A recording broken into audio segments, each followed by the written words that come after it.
Uh-oh. I already messed up. Uh-oh.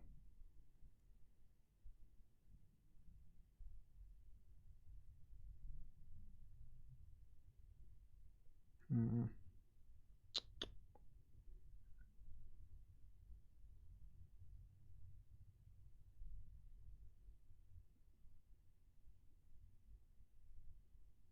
Oh, wow. That's...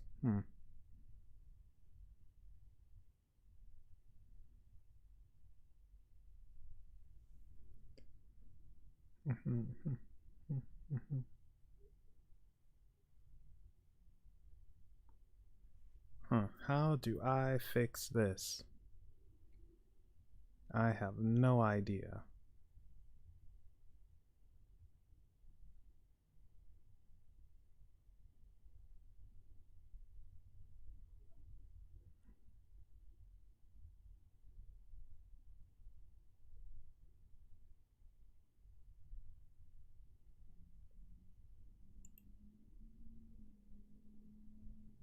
I'll just copy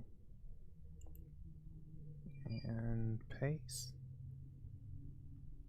As a truck moves on by. There we go.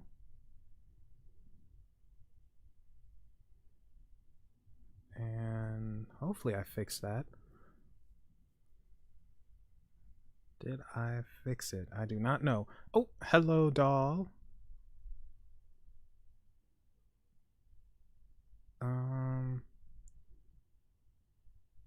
I am failing at stuff, as you can tell. And yeah, okay, that's the right mic, I think. Hold up. Yeah, okay, sorry for that annoying noise. I just had to test.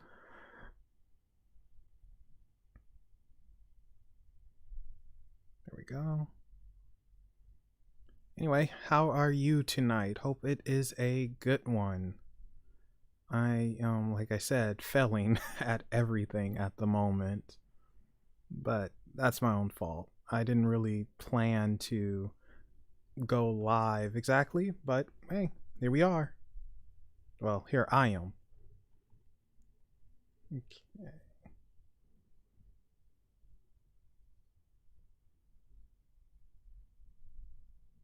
So I should probably close this out and that out. That helps too.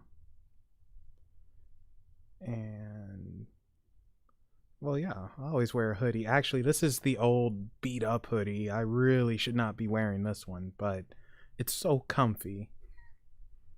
This thing is super old.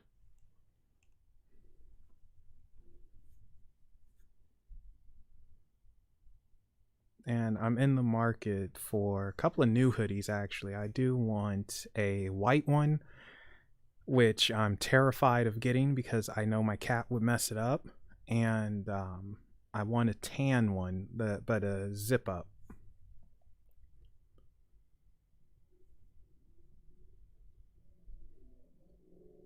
And why is it saying that it is not receiving enough information? I have no idea why. Hopefully it's not stuttering like crazy and this goes away. Why are you not getting enough information? What did I do wrong?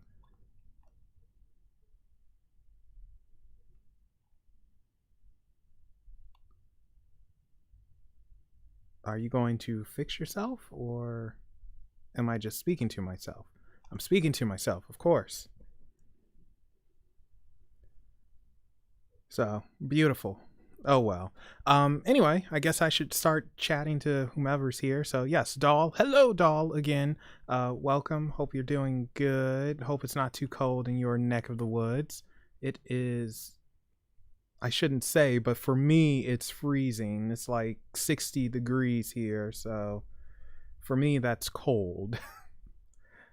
I'll 63 degrees, so that is 17 degrees Celsius. And it's windy. So that's just terrible for me. Why are you not acting right? Well, no, it says it's doing right, so I don't know why. Huh. This is gonna bug me now. Is the stream stopping and starting, and is it a lot of buffering and whatnot? Because I have no idea. Everything looks okay on my end, but you never know with these freaking things.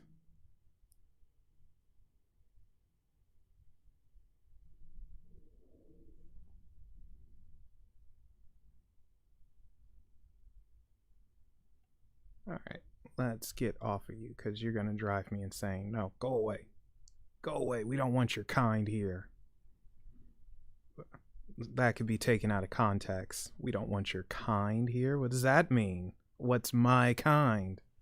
Well, you six-eyed freak. There we go. I was getting ready to say a four-eyed freak, but you know, that's an insult to people who wear glasses, and we don't want to insult anyone who wears glasses now, do we? So, you six-eyed freak, beat it. Actually, out of curiosity, are there animals that have 6 eyes? I know spiders, of course, have 8 eyes, but are there animals that actually have 6 eyes? If anyone knows the answer to that, please let me know, because I am now curious. Sure, I could just type it in and look it up, but I'm not going to do that.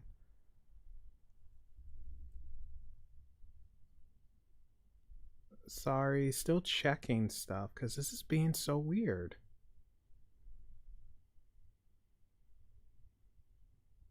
Still checking. Oops. And that's going to echo.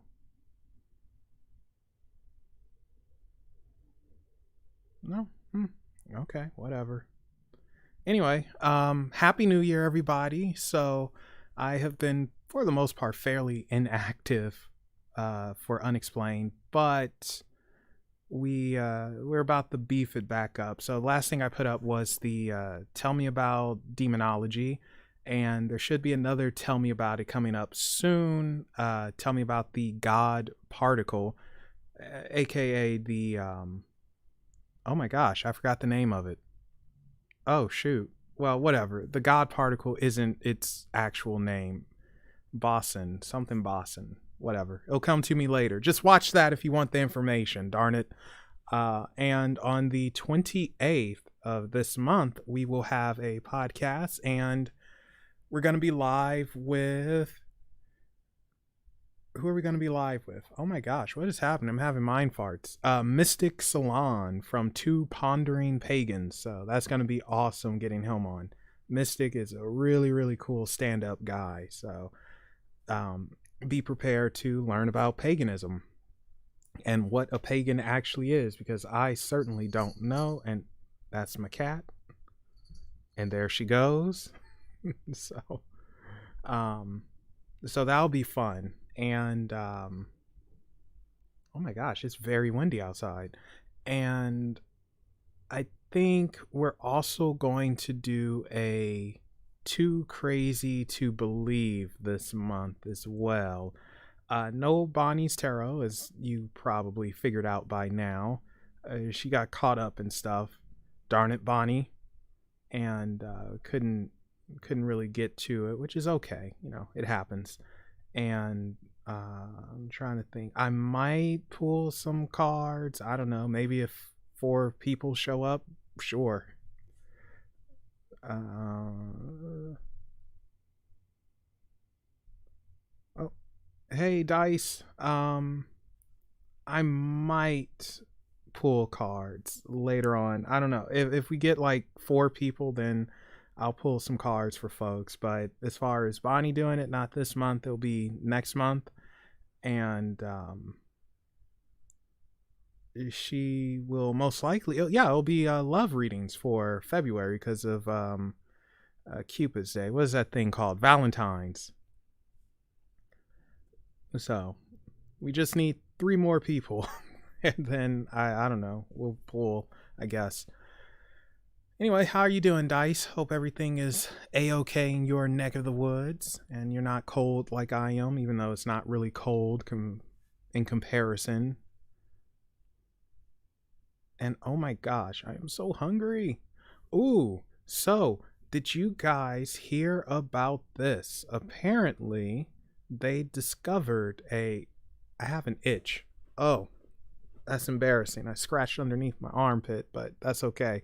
This is not a professional stream. We can get away with that. Um, but apparently, and this is actually really old news, but I'm just now coming across this. So for me, it's new news. But apparently, they found a 5,000-year-old wheel, the oldest wheel in existence. It's wooden, and oh shoot, it's pretty big. It's wooden, and I can't remember the region where they found it. I mean, they found this years ago now, but I'm just now discovering it, and I think it's just amazing. 5,000 years old, a 5,000-year-old wooden wheel.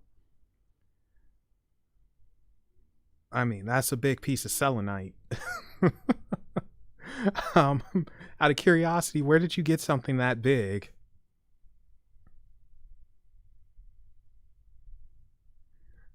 Like, I'm genuinely curious.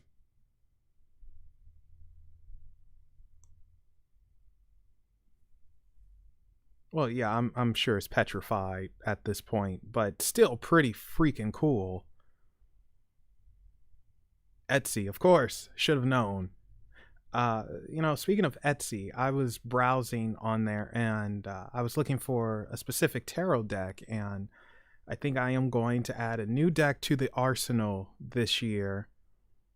But I'm trying to find the right price. I refuse to pay over a certain amount, and sometimes I know on Etsy they like to upcharge you a little bit, and on eBay, well, eBay, it's a lot of fakes. And but what I like doing is comparing Amazon, Etsy, eBay, sometimes Walmart if it's mass produced, and to just see the average price and see if I can find something a little lower. But it also helps me with looking at dimensions, because on eBay you might accidentally get something from China and they rip that mess off and everything is smaller and washed out, and it's like, what is this? And that almost happened. Actually, came across the deck and it was $11. I was like, oh wow, what a steal. I'm going to get this son of a monkey's uncle until I put the brakes on. Like, hold up, wait a minute, let's make sure this is what it appears to be. And yes, it was what it appeared to be, but then it wasn't. It was the deck, it was from China, and it was a copy of it. It was not an official deck. And I wouldn't have, if for whatever reason I purchased it, I wouldn't have gotten it for like 2 months. And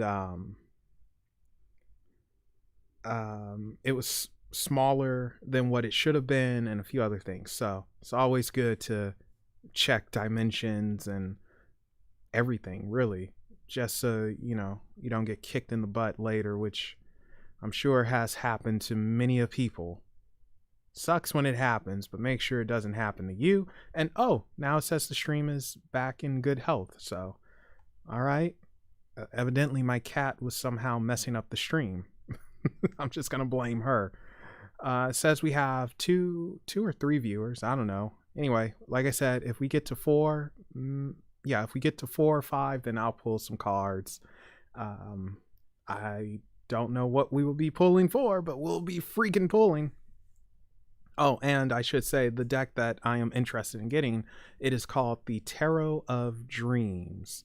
So Bonnie recommended that one to me, and I quite like it, and it matches up with one of my guides.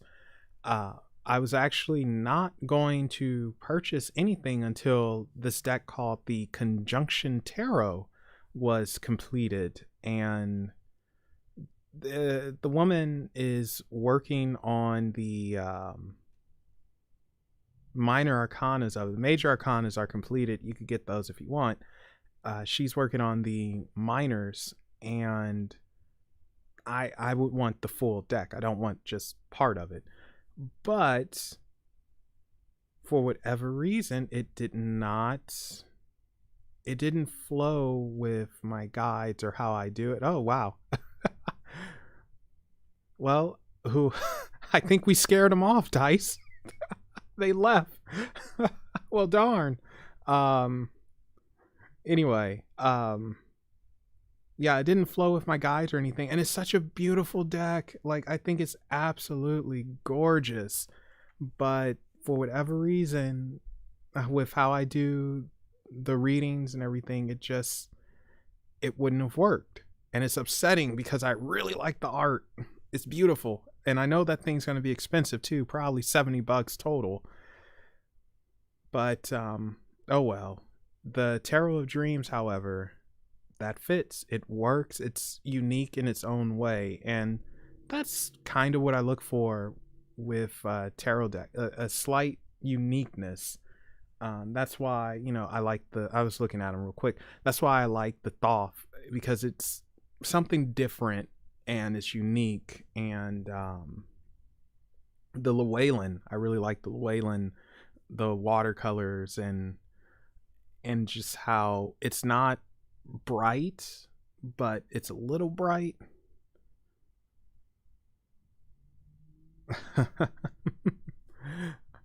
All right, we'll see, Dice. I'll give it a few more minutes, and yeah, if no one shows up, why not? I got nothing better to do. So yeah, I don't mind. We could do that probably in a few minutes or so. Sorry, just checking something. Okay. Oh. Well, now it says I have no viewers. What the heck? Okay. Wow. Everyone left. Everyone hates me. So I'm starting to think that this thing is drunk slightly. Very, very slightly drunk. What the heck? Let's see. I'm sending a text real quick. Give me 1 second.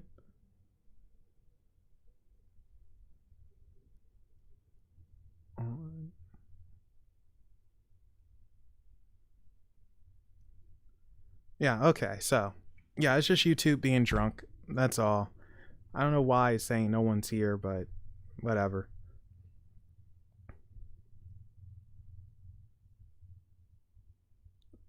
Oh, I wish. I think the most I've ever gotten was 20. I think for live, and on average, like if I'm doing a podcast, then on average it's like maybe at this point 5 to 7, and then if Bonnie's doing her tarot, then it might be 12 to 15, somewhere between there. Boy, I tell you, it is really hard getting growth on YouTube at times, man.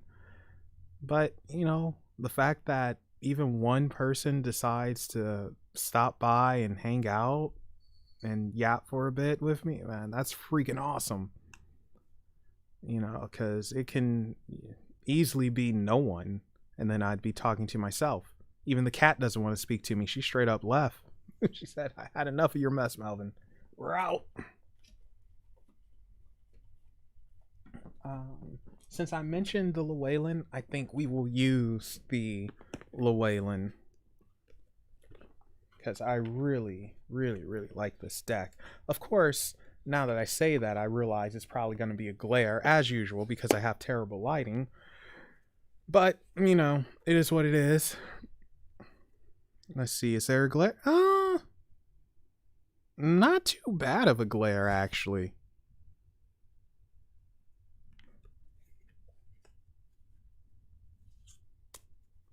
Oh, yes, I've seen that. Yeah, you know what? This isn't bad. Yeah, you could keep Richard Ramirez. I believe Curtis was getting stabbed from that mess. So, no thank you.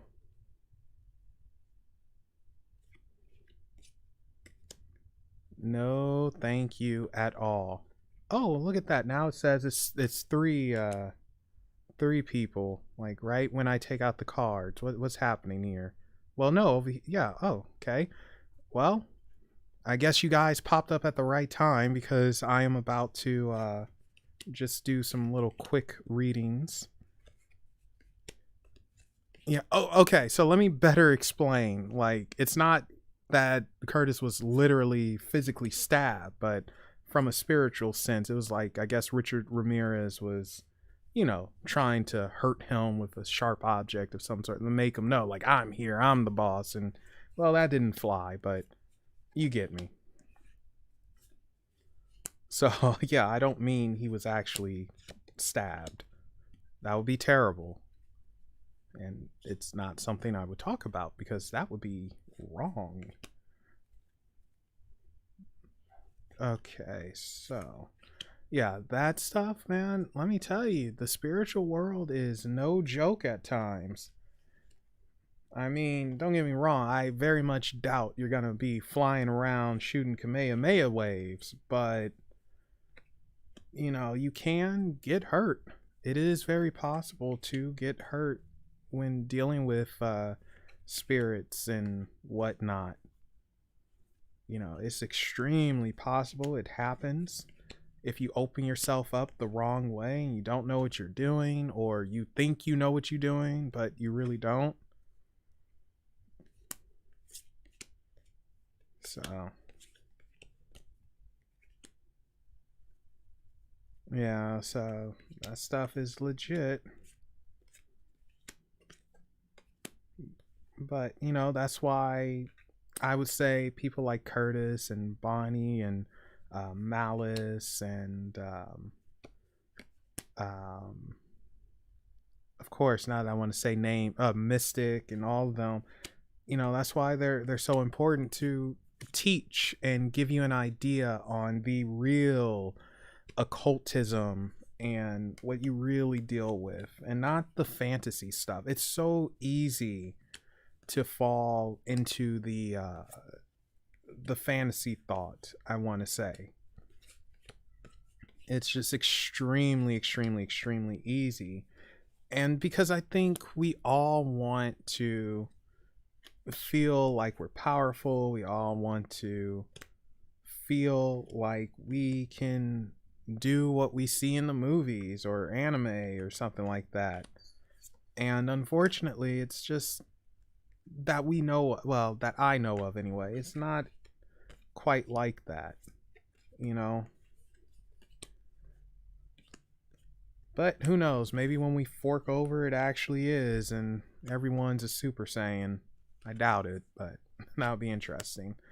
The other thing is with angels, like being that I don't know where you're from, Dice, but I'm going to assume it's Western society, and if so, then chances are it's a Christian influence. But because of this Christian influence we have, we see angels as very benevolent, and I'm not saying they're not, but I am going to say that they aren't how we make them out to be. People talk about, I say people, let me be a bit more. It's not necessarily people who talk about them, but just individuals who talk about angels who have no real world experience with them.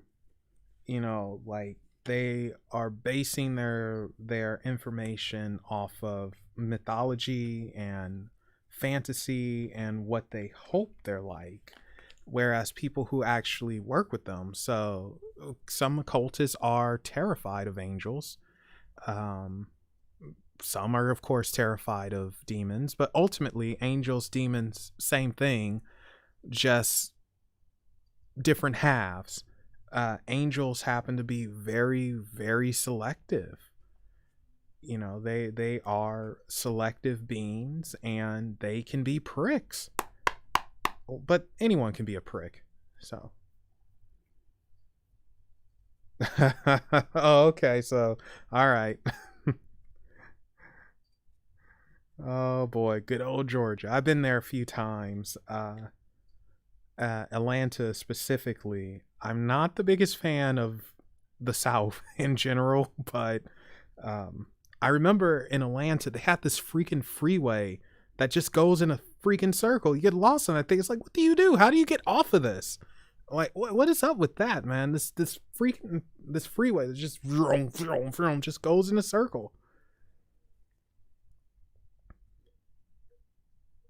Well, you better take Jesus in your heart, boy. Baby Jesus here to save your life. Anyway, all right, Dice, I'm gonna pull some cards for you. What is it that you'd like to know? Wow, that's annoying, isn't it? Oh, hello again, doll. Welcome back.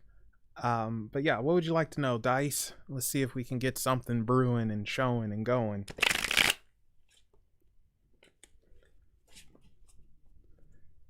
Yeah, I decided to pull a cup. Wow, and now it jumps to 4. What the heck? I said I would pull on 4, and now I see 4. Wow.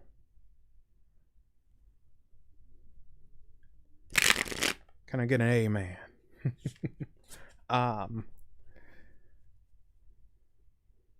Let's see. Oh, my cat is so mad at me. I should probably let her out to do her business. I don't think she has to go that bad, though. I think she's just being a drama queen. Are you being a drama queen? Yes or no? You're just walking around. Okay, job you have your eye on. All right. So this is for Dice Controller and the job he has his eye on. What should we know? What's going on? Honestly, I should probably be using an oracle card for this one. Now that I think about it, but I don't feel like stretching and getting them, because yes, I am that lazy.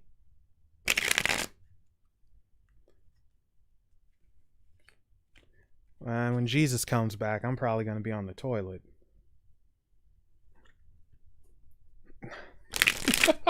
That's terrible.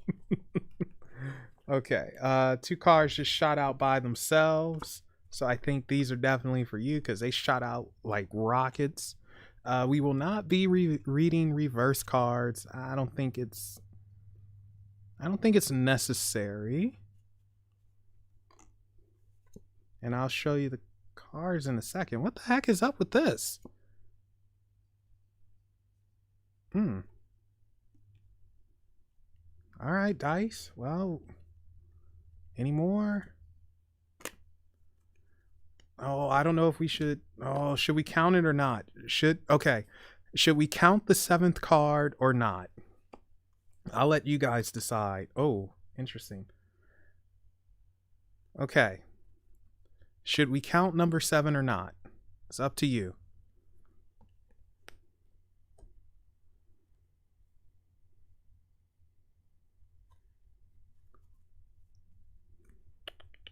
Hey, you want to come on stream and, try and attract people because people like cats and help me grow and hopefully one day hit 500 and then 1,000 and then who knows, we might be able to make money and get you cat food? Wow, she literally just walked away. Well, come on, I need an answer. Should we or should we not keep the 7th card? I'm not going until I get that answer. Oh, hello, Paranormal Witch.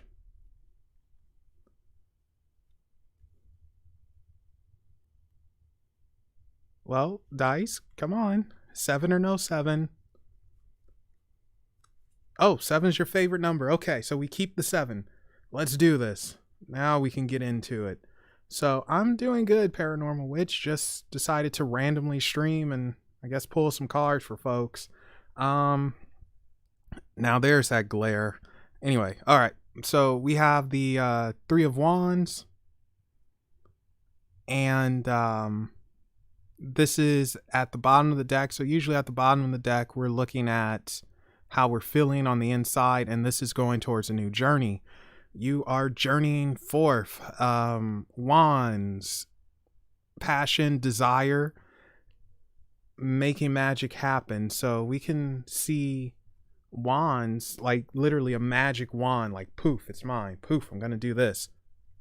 Bam, I'm gonna smack you upside the head. Either way, you're going forth. In your mind, you're ready to go forth. You're going forward, you're moving forward, and you're not going to be stopped, which is a very good thing. And that's bottom of the deck. Now, now we're ditching the 7. All right. The 2 cards that came out by themselves. The first is the Fool. Number 0.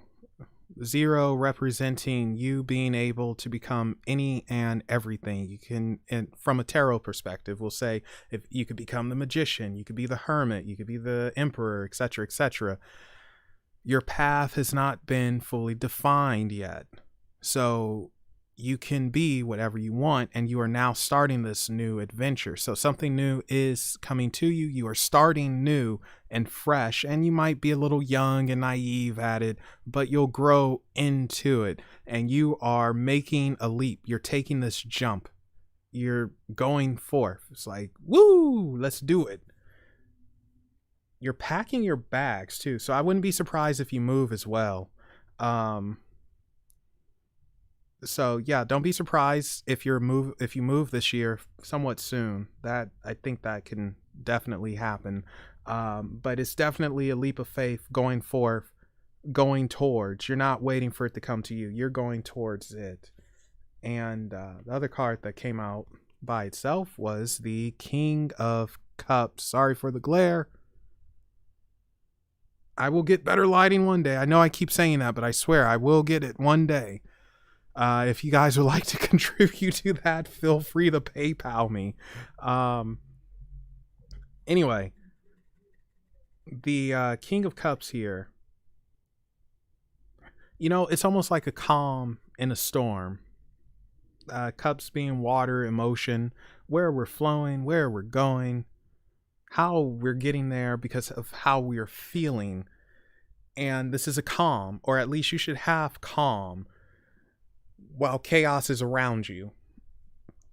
You need to be calm, cool, collected. As long as you're calm, cool, collected, you're not thrown off your base. Your emotions will be in check. So chances are you may have had an emotional roller coaster, and now it's time to get things back in check. Not only that, though, you're being steady. And because you're being steady, you're able to see clearly. You can see what you need to see. You can grasp what you need to grasp. You have control. So I would say with this paired with the Fool, it is you grabbing control of something that you want, that you need, that benefits you, because you are in control of your emotions. You're not letting them go all gaga goo goo out of control. You are in command. So I would say for the job outlook, it's looking positive if you go forth with it. And that's your mindset anyway. It's like, no, I'm getting this. This is already mine. So you're just claiming what is yours. And this is a new experience. Like I said, it leads to almost feeling like you're going to move. So definitely this job is looking good, I would say. So moving on to the next 2 cards, we have 2 major arcanas, the Temperance. I was getting ready to say High Priestess, but it's just Temperance, and the Sun. So this is important here. Well, all right. Let's put the wrong one down first. God darn it. This is important because Temperance is finding that balance, dealing with alchemy, Alchemy meaning mixing and match. God darn it. What am I, having a stroke? How do I say that? Mixing and matching. Mix, match. You're mixing, okay? Good Lord. Anyway, temperance is about mixing, experimentation, and coming a long way to get here. You had to take your lumps. Perhaps you dealt with depression and just unfulfilledness, just being unfulfilled. Now it's like, no, let's change that. And this is you again being in control, being able to mix and match, choose what you want to do, how you want to do it. You are in control. You had to come a long way to get there, but you're here. You are here. Don't stop experimenting. Experiment. Get nasty with it. Blend, freaking pancake mix and waffle mix. Get wild. This is basically saying do not take the easy route and do not take the safe route. It's okay to be a little naughty, and do things that goes against the rules. It feels like it's time for you to be a little wild, let loose some. If you were keeping things into yourself, release it. Release everything out. Experimentation. That's what it feels like. And going back to the sun here. Now, before I would actually look at the sun as new energy. Like, this is all new, something new, but I've changed up how I view the sun. I view it now as energy that is continuing. And it feels like this is continuous energy. You're riding to where you need to go. This is you continuing your journey that was put on pause. So it's funny because we do have the Fool here, and we can almost see it like the Fool was too naive at the start. And unfortunately, you had to get cracked upside the head, or you were cracked upside the head, and it made you shell up. And now this fiery energy is back. It's out in force. You don't have to be a shell. You don't have to be quiet. You can be more like yourself. Your personality can show more. And that continuous energy it's back. That energy is back. You're burning bright. And right now, I would say anything you go after, you get. Like, this is the sun energy for you. It feels like the center of attention. Like, I'm the center of the universe. I'm the center of attention. And it feels like you can go and get it. Because you were on pause for a long time, I want to say. Like, something stopped you. Something was blocking you. And now you're back. So that sun energy for you is just very, very strong. And it's go forth, do your thing. Anything you want, you get. And, venture forth to this new job. It's yours. It's like, it's yours for the taking. Now, next we have 2 more cards. And this is, what is this? The Queen of Swords, one of my favorite cards for all the wrong reasons, and the Star, my favorite card. So, Queen of Swords, off with your head, you son of a. So the Queen of Swords is interesting because she gives you a chance before she gets nasty and stabs you. Her hand is out, which I think you can kind of see. There we go. Her hand is out, and it's like, I'm going to give you a chance. I'm going to give you a chance, but I got my sword out, so you mess up, I will stab you. I will cut your head off. And it almost feels like you are willing to give people a chance until they hurt you. And it's saying, do not be, what's the correct terminology I'm looking for? Don't be bitter if you were hurt from other people. Don't be jaded. Still give people a chance. Still give people a chance. However, don't be afraid to cut them out of your life if they do you wrong. Do not be afraid. Sometimes you have to. Sometimes you have to just cut people out, cut them off.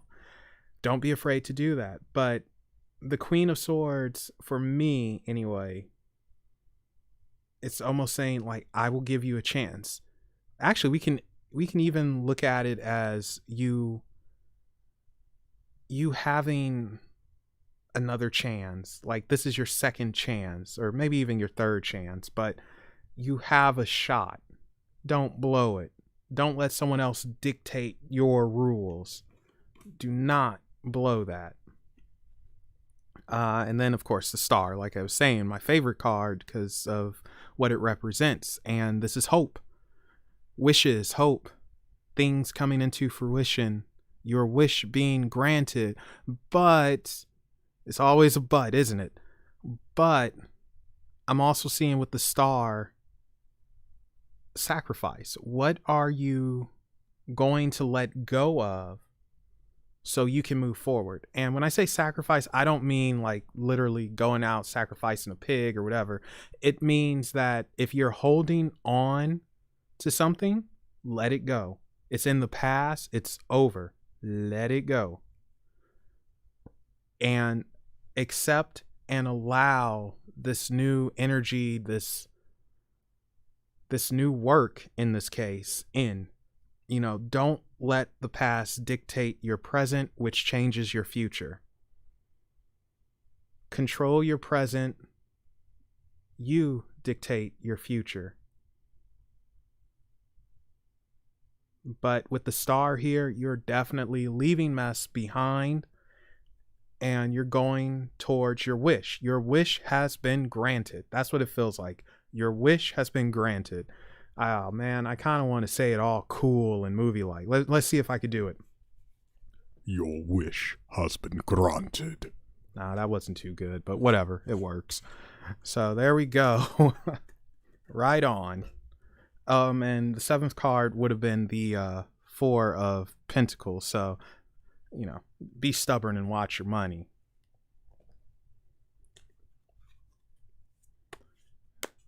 So, all right, Doll, I think you said you wanted something. Wherever you are, pop back up, please. Eventually, someday, sometime. But thank you guys for joining me. This is a very random stream. I was not really planning on doing it, but hey, we're doing it now.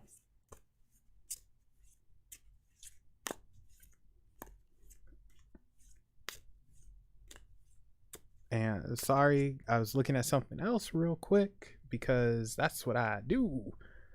You gotta make it do what you do. Where's that from?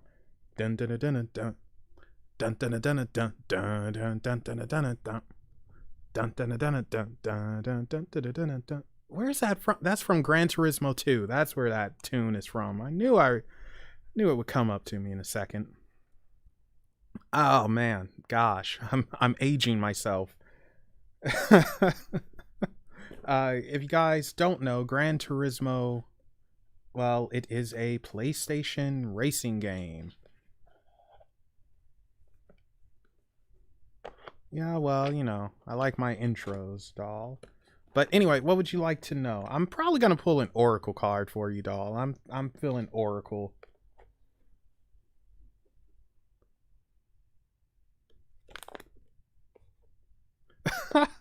You have to pick up. All right, have a good one, Dice. About love. Okay. Where is the deck? Oh, it's all the way over there. Oh yeah, we're not. Wait, we might get lucky. Nope, we did not get lucky. Oh man, I don't feel like getting up to get it. I can see it too. I'm sorry. I'm contemplating if I want to be lazy or if I want to switch things up or not. I really should get up because I do have to let the cat out. Well, actually, I think she's calmed her happy butt down. You know what? We're gonna be wild. We're gonna use a different deck for love today. We're gonna use a dark deck. Well, it's not technically a dark deck, but you know. Yeah, I'm not getting up. If it's not in arm's reach, then forget it. But that's okay. This is all for fun, and we'll see what's up. So this is for love and doll. Love and happiness. Dun dun dun dun dun dun dun dun dun. Dun dun dun dun dun dun dun. All right, this is for doll. What does she need to know about love? What does she need to know about love? Oh, and yeah, I should probably say hello to everyone. Yeah, hello Jenny, hello Paranormal Witch, even though I said hello to you, I'm saying hello again. Hello Owen, hello freaking Morning. Oh my gosh. Yeah, you know who you are. Morning Star. There we go. Freaking Lucifer. That was terrible. I couldn't remember. And hello, Dr. Dino. Welcome, welcome, welcome. Welcome, welcome, welcome to the Big Blue House. Don't just stand there. Come on in. Let's begin. Oh, dear. We will strike that from the internet. Oh, and hello, Cowgirl. You just walked in. I love that name. Explore with Holy Cowgirl. That is so awesome. Okay. This is for Doll in regards to love. What does she need to know? Actually, what doesn't she want to know? Maybe we should do it that way. What is something that she's ignoring and she just doesn't want to accept, doesn't want to know? What's happening here? Your love is my love is your love. Wow, these things are popping like crazy. And I accidentally dropped some, but that's okay. You know, I almost told a naughty joke. Probably would not have been a joke, but I don't think we're going to say that. That would be bad. Wow, these are popping though. Can you guys hear that? Jeez, Doll, what is happening with you and love, man? These things usually don't pop like that. Not this deck, anyway.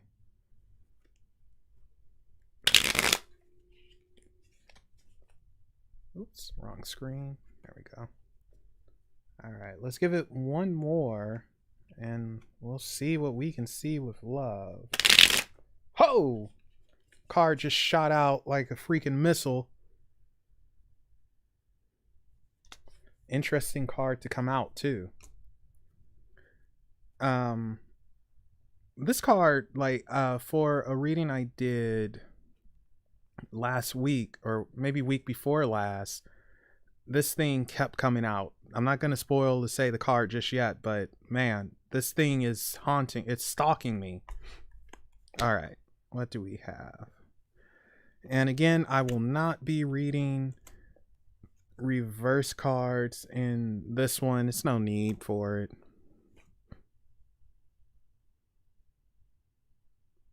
Well, Jesus Christ, why does this look all evil?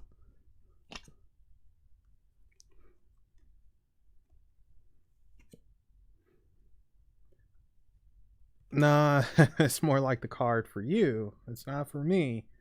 But, I mean, unless, you know, you're gonna teleport over into my arms and, you know, I take you on a magic carpet ride and kiss you under the stars or something like that. All right. Did I accidentally? Yeah, I accidentally drew 6 again. So, all right. Guess we're gonna have 6.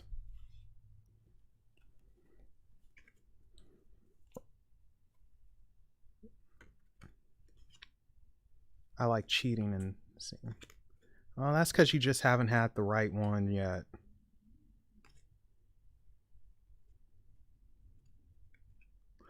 All right. Bottom of the deck. So bottom of the deck we have and I think this guy came up for you before, I'm not sure, but Page of Pentacles.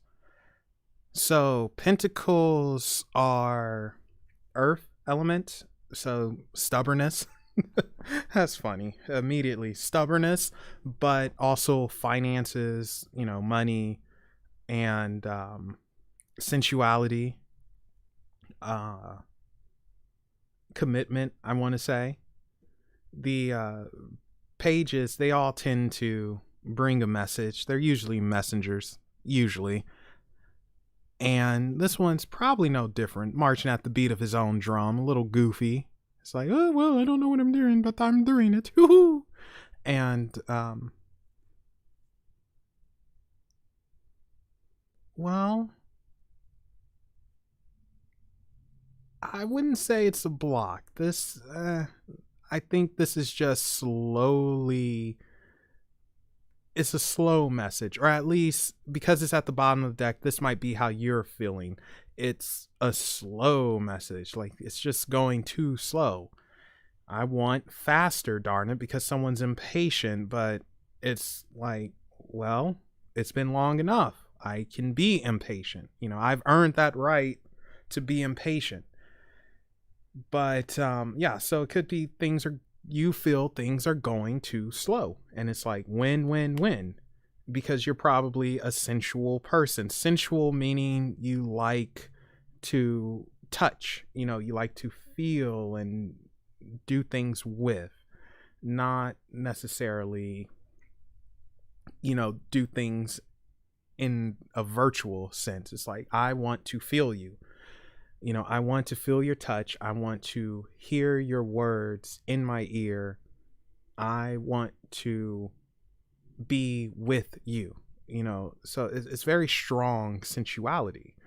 But it's like, why is it taking so long? And now I'm impatient and I'm going to throw a hissy fit and jump up and down. But that's okay. You have every right to do that.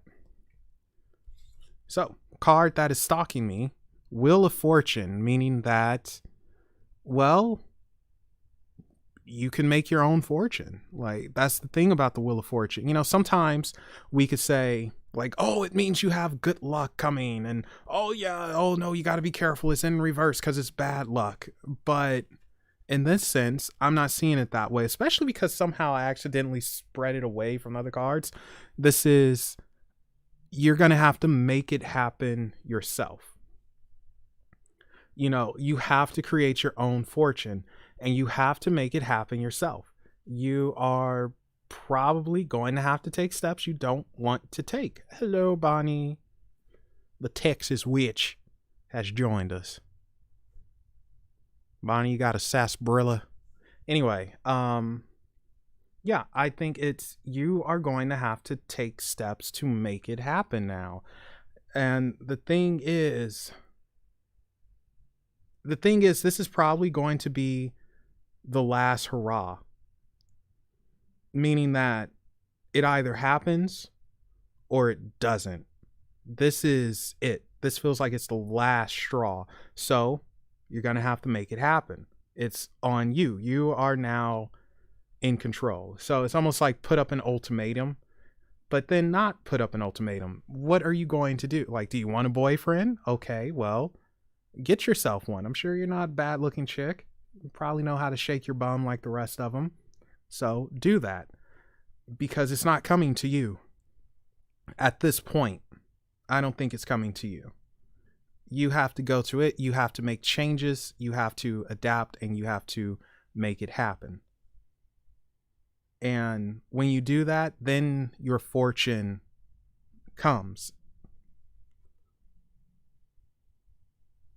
No, you cannot shake my bum. My bum will break your neck. So no, you cannot do that. Okay, so moving on, we have the 9 of Wands. And like I said, for dice with wands, I kind of see them like magic wands and whacking sticks as well. If someone gets out of hand, whack them. But also it's passion and that desire. With the Nine of Wands, however, it's almost like coming out of a hurt. And, well, that's in other decks. This deck's a bit different. This is the Rackham. Oops, sorry, glare. With this one, it is fear. So there's a fear of commitment. And there is a fear of, oh my gosh, this is real.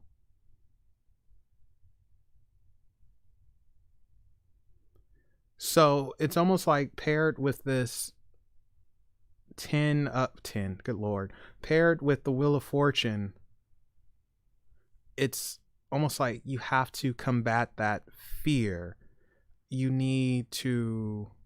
yourself need reassurance, and I think you need to reassure your future partner and let them know, like, I'm in it to win it, and we could take things a step at a time. I think you might want something so badly that it's actually being counterproductive, because it scares the other person off. It's like, man, I'm serious, but you're almost at the whole kitchen caboodle. There is fear.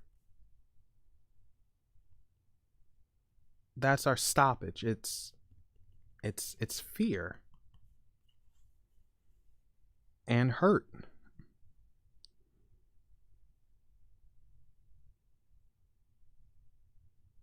I'm sorry, got caught up there. After our 9, we have our King of Pentacles, and this is, of course, King Midas. Got that Midas touch. Money, money, money. So we have fear, financials happening, and that looks like to be the two biggest obstacles: a little bit of fear and a little bit of money. Now, how can we change that? Well, with money, you got to work to earn, and with COVID still rearing its ugly head, it's a little hard to work and earn, unfortunately. But this is also where the Wheel of Fortune comes back. This is how much do you want this? How much do you want love? How much do you want someone to love you? And what are you willing to give to get? What are you willing to change to obtain? Because unfortunately, we don't have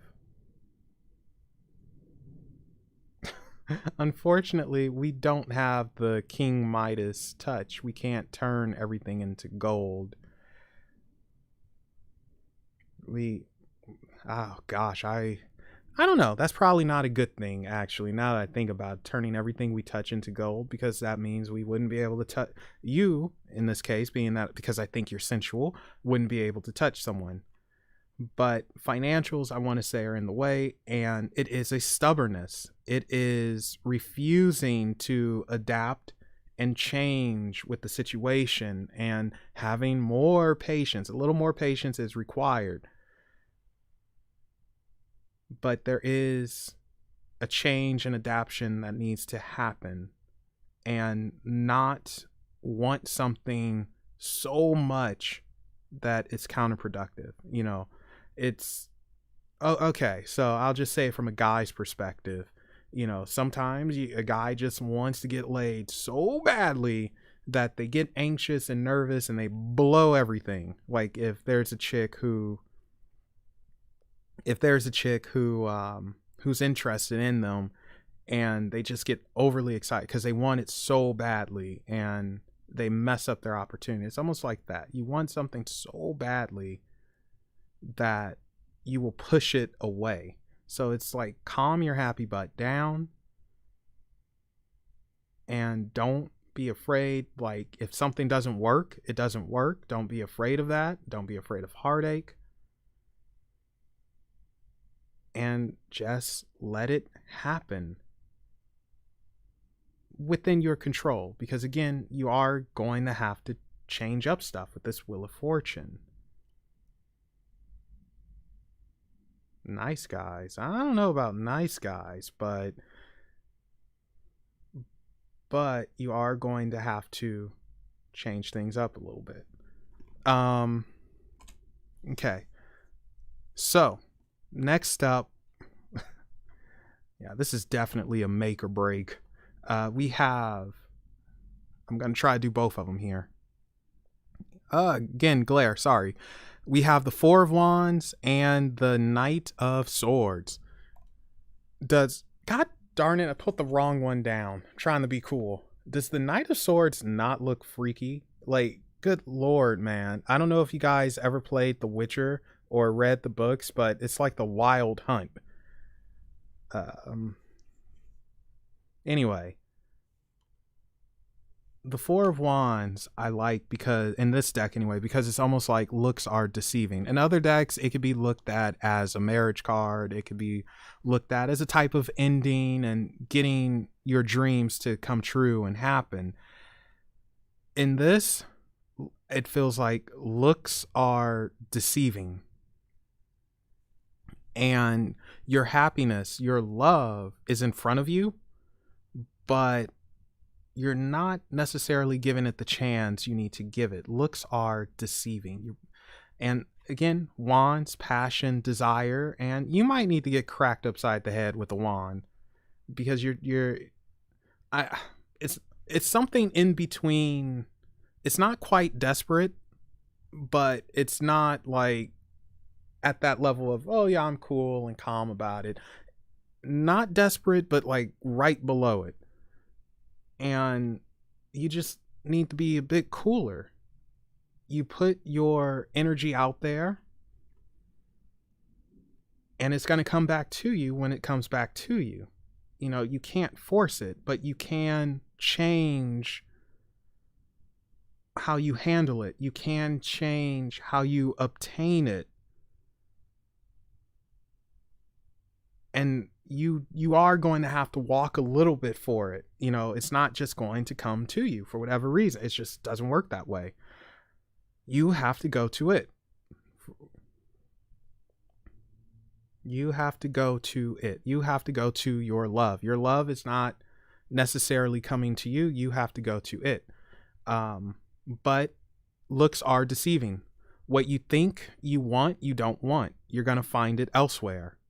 Or perhaps it's going to be someone else.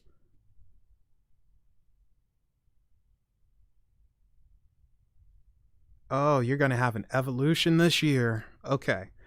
Now, to this knight here. This freaking guy looks freaky. And swords are, well, I like to say where your head is. You know, is your head up in the clouds? Or are you down to earth? Well, you might have fantasies, you know, you might, I don't know if girls still do this or not, but you know, back when I was a young gun, they used to talk about planning their marriage and mess. It's like, are you serious? You're like 7. Why do you have this planned out? How is that possible? You know, so is your head that far up in the clouds or not? But going away from that, with this Knight of Swords,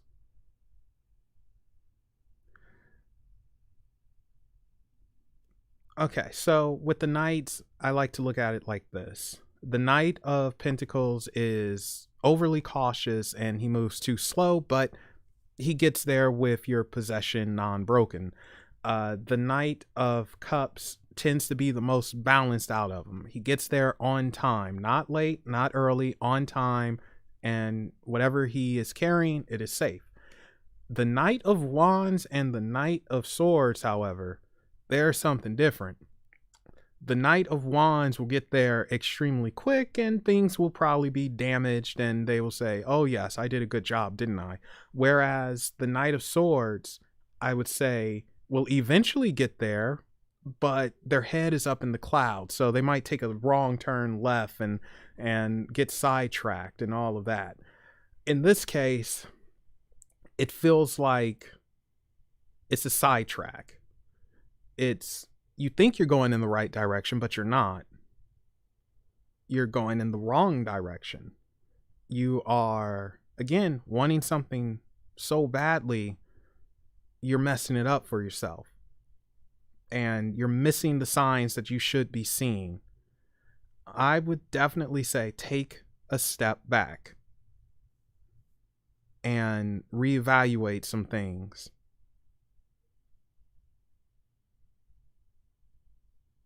Oh, hey, Maeve.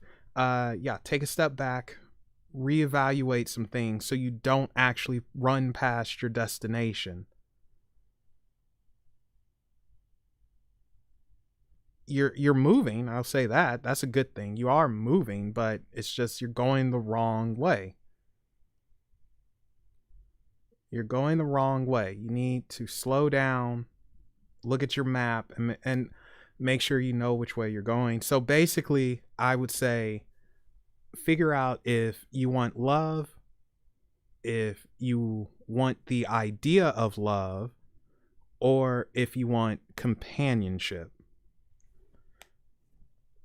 And that's going to all happen this year. Finally, you know, we have the world, our closer. And this lady is lessons learned, hopefully. Lessons learned so you can get to that next level, so you can start on your new path, so you can obtain more knowledge elsewhere.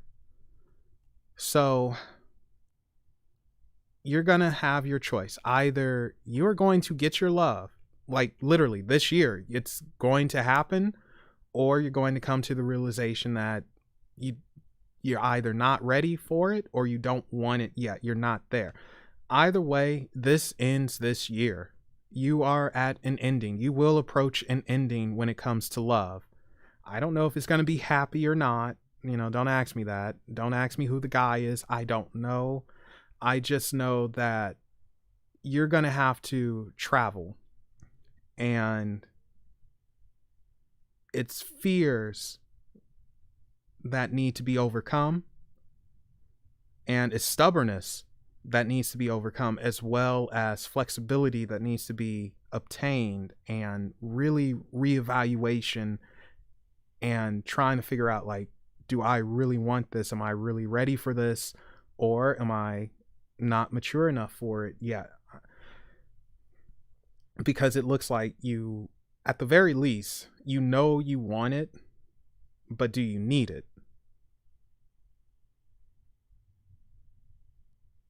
But definitely with the world, this ends this year.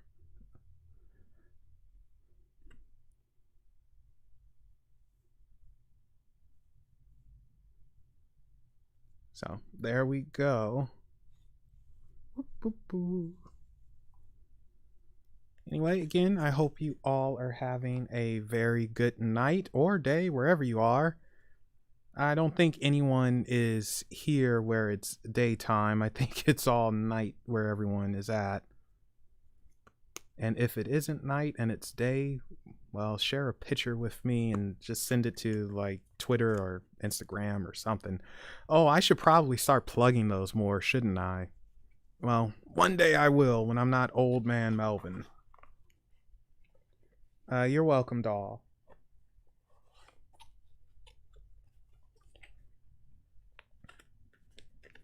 And yes, in about 3 more months, I will do an OnlyFans, and I'll do some strip teases and all that stuff. So I'm expecting, you know, some money from you people.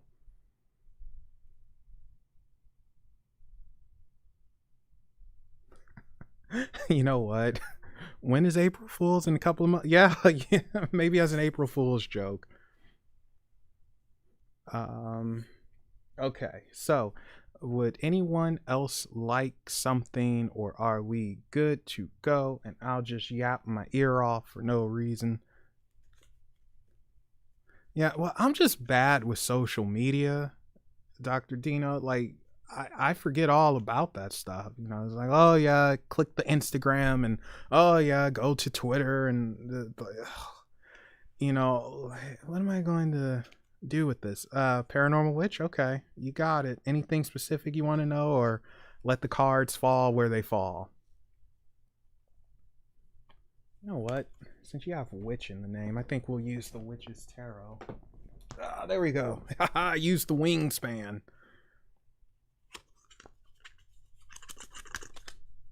Where's my cat? She should have been back meowing by now.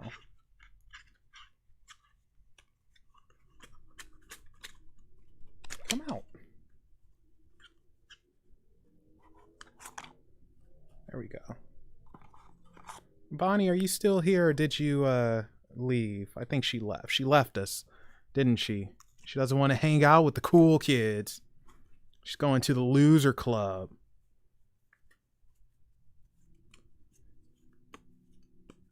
All right. Paranormal witch, what did you want to know? Something about fall?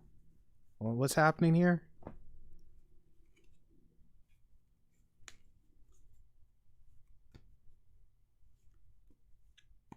Yeah, I'll pull something for you, Dr. Dino, after Paranormal Witch.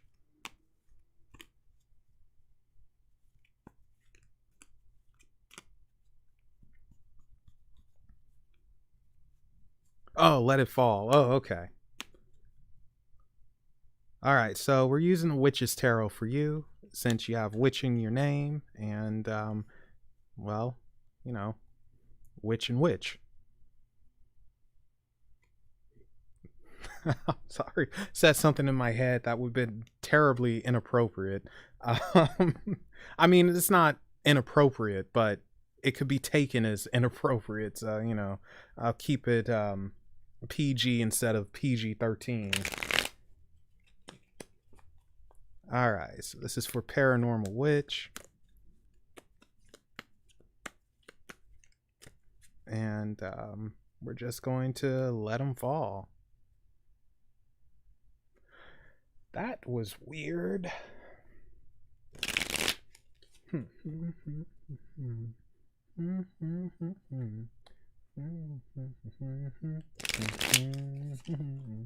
Whither went my future? Day after day, I spend locked up in my room. I know you. It might sound strange, but I wish it would rain. I don't know why the Temptations, I Wish It Would Rain, popped in my head. Oh, that's a great song, but it's a sad song. It's about a breakup.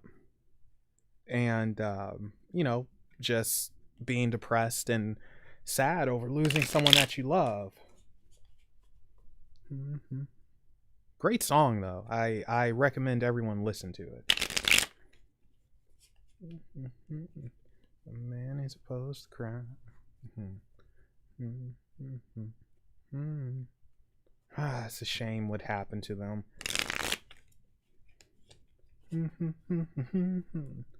A few will explain. Oh, I wish it would rain. How I wish that it would rain. Alright, so this is again for Paranormal Witch. Let's see what we got for you.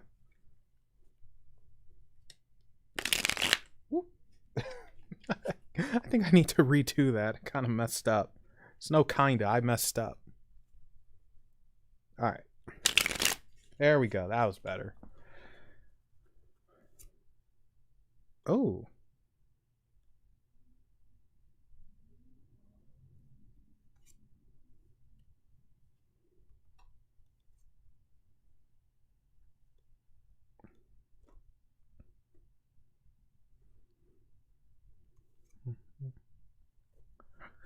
Okay.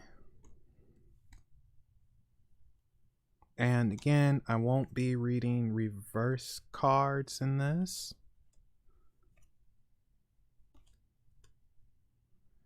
Oh, son of a monkey's uncle. Okay. So, Paranormal Witch, we are going on a roller coaster ride. You don't know what we can find. Why don't you come with me, little girl, on a magic carpet ride? You don't know what you can see. Little girl, grab. Look inside.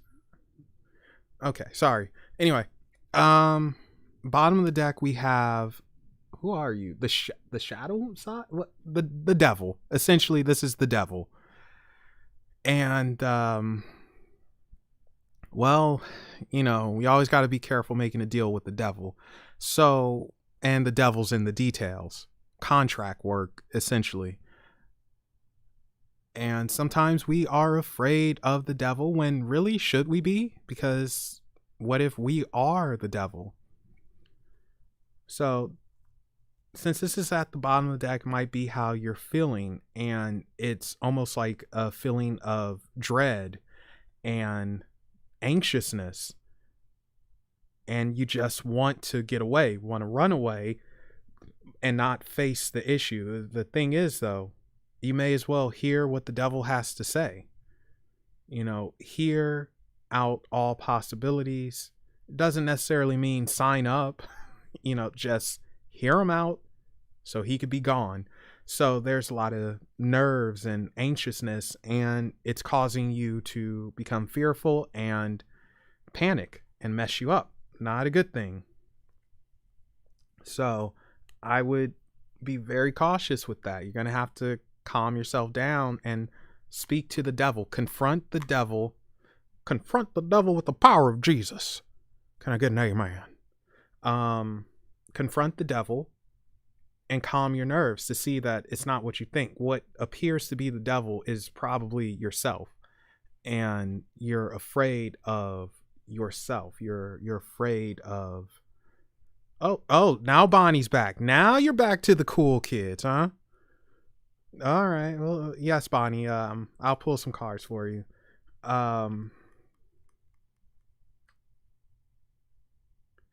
Yeah, it's confronting the devil. It's confronting yourself, confronting your inner demons, and getting over that feeling of fear and dread and hiding from them. Stop it.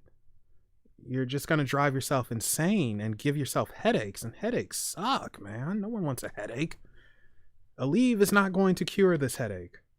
Tylenol might, but not Aleve.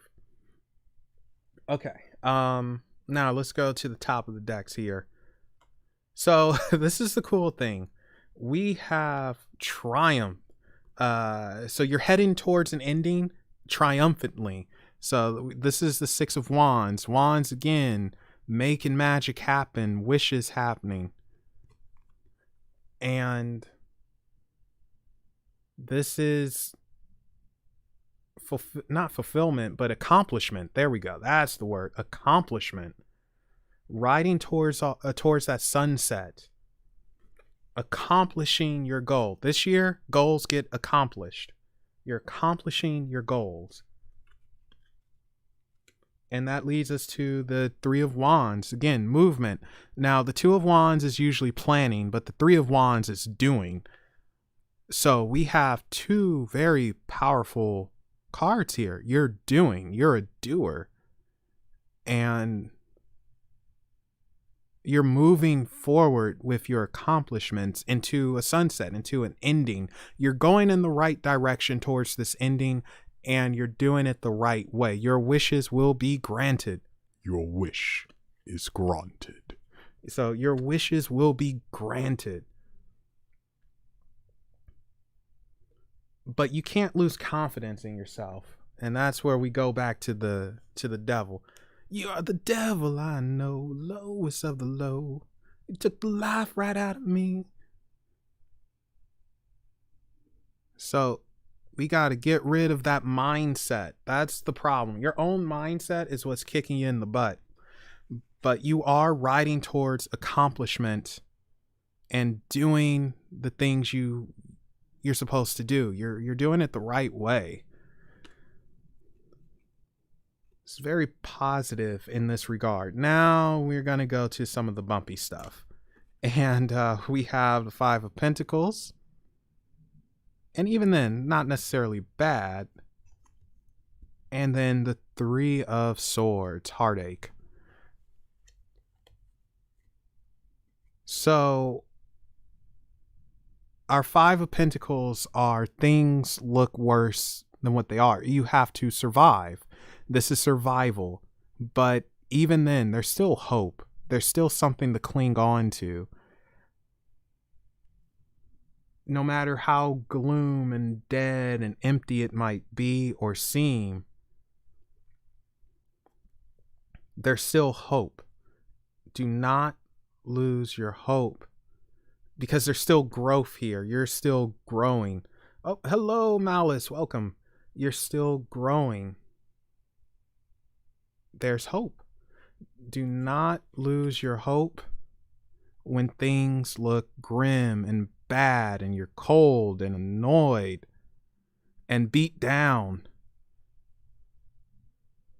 That's when you have to turn and become the strongest version of you. You are unfortunately going to experience some type of heartache. It might already be happening, but you are going to be hurt. There is hurt that is going to come, unfortunately. And it sucks when that happens. You know, no one wants to be hurt. But again, this is also going to show you how strong you are. Do you just suffer and fall into depression and let those swords continue to pierce through your heart, through your body? Or do you say, you know what? Yeah, it hurts. It sucks. But I still have two legs. I still have a working brain. If I only had a brain. Anyway, sorry.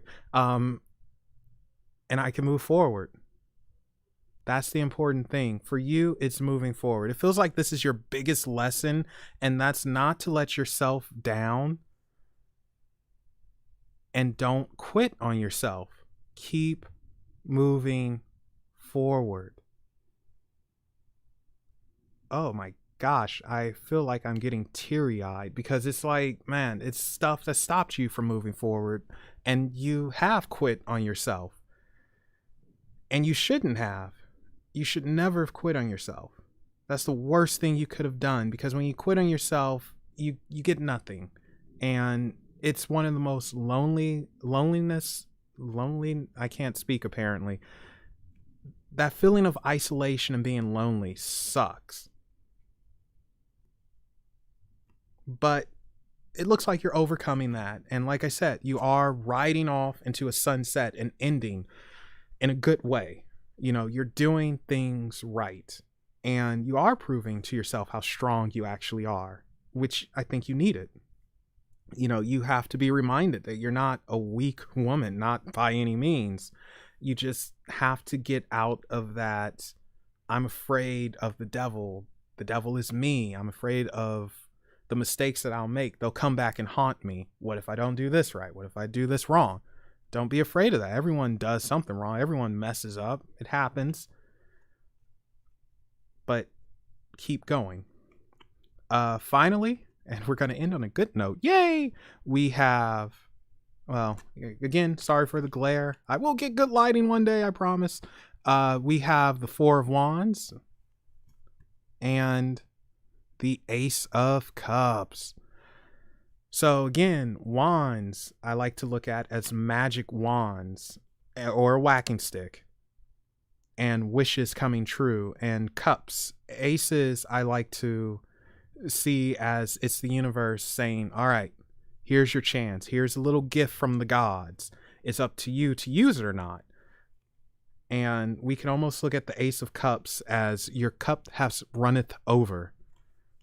And we can almost see the Four of Wands as celebration and getting your wish moving, actually. I think you might be moving in the future as well. But this is our Cinderella ending. If you don't quit on yourself, paranormal witch, if you stay confident and have belief in yourself, and just please do not quit on yourself. Even though you're going to experience heartache and hardships, if you persevere and you keep moving forward, you get what you want. Well, doll, moving in your case is you going to someone, not necessarily you moving physical locations. dice, yeah, he's actually moving. And for Paranormal Witch, this feels like opportunity moving. But anyway, you get what you want. You get your wishes. You know, you get your happy Cinderella ending. But you're like being tested. You know, that's the worst part. It's like you're in the middle of being tested. It's like, how far can you go with a freaking sword stabbed in your bum? Which sucks. You know, not too many people will go too far like that. But you will get what you want. It's just you can't quit on yourself, and you can't let the environment dictate how you do things or what you do. Keep moving forward. And if you don't, then I will teleport over there and I will start pushing you and dragging you if need be. But you have a happy ending. You have potential for a happy Cinderella ending. It's going to get a little bit rockier. It might be some failure, but you're still going to get your ending because you don't let that stop you. So, alrighty, there we go. Go, go, go. Go, ninja, go, ninja, go. Oh boy, I'm gonna watch that movie now. For those of you who may not know, that is from Teenage Mutant Ninja Turtles 2, Secret of the Ooze, and Go Ninja, Go Ninja, Go was a rap song by Vanilla Ice. And I can't put these back in the box for some reason. There we go. Have you ever seen a turtle get down? Oh man, ninja, ninja, rap. Yeah, there it is. Ninja rap. Ninja, ninja, rap. Go, go, go, go. Go, ninja, go, ninja, go. Oh, boy. Okay, so Dr. Dino, you were next, and you said spirituality. No, Bonnie, she... Darn it, I was going to say something smart alecky, but it left my mind. I must be hungry. If anyone would like to buy me a pizza, you know, please do so, because I am starving and I'm not in my right mind at the moment. You know what, Dr. Dino? I think we're going to actually use oracle cards for you. I don't think we're going to use tarot, because especially since it's spiritual. I'm thinking oracle. So for the oracle, I would like you, if you're still here, for the oracle, I would like, oh, you're welcome, Paranormal Witch. Dr. Dino, for the oracle, I'd like you to pick two numbers between 1 and 33. And the oracle we're going to use is the Angelarium, Oracle of Emanations. So I just absolutely adore the art on these things. They are just freaking gorgeous. And the Angelarium is based off of the Kabbalah as well as the Watcher Angels. Why are you upside down? So I'm just showing you some of the art. Like, oh my God, they're so pretty.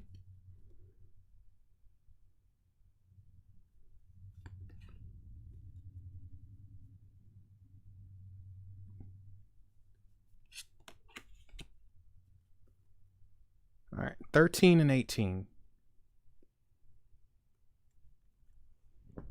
Yep, so Bonnie left my butt.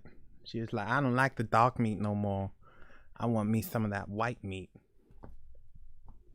I was like, but Bonnie, don't go. No, chances are we will be doing something for Valentine's. Yeah, Valentine. No, that's not what I meant, Bonnie. Darn it, you're messing up my joke. All right, 13 and 18 is for Dr. Dino. 13 and 8. Ooh, interesting. You might get 3 cards here. One just slid out by itself. You know, the only thing I don't like, it's 2 things I don't like about this deck. One of them is the freaking names I just can't pronounce. I'm going to butcher them. And the other thing is it's no numbers on the card. So when I go to the book to read the passage or whatever, I can't see, you know, I have to hunt for them. And I look like an idiot, but that's okay.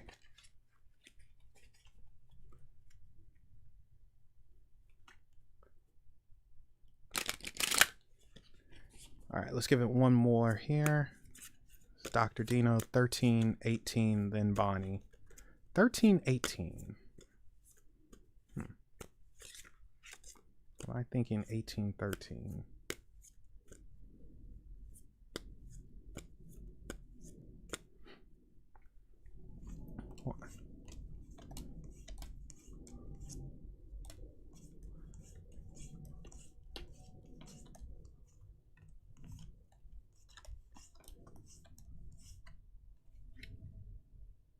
Oh.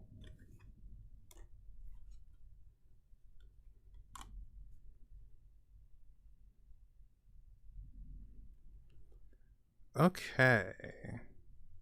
Careful, Melvin. Careful. So,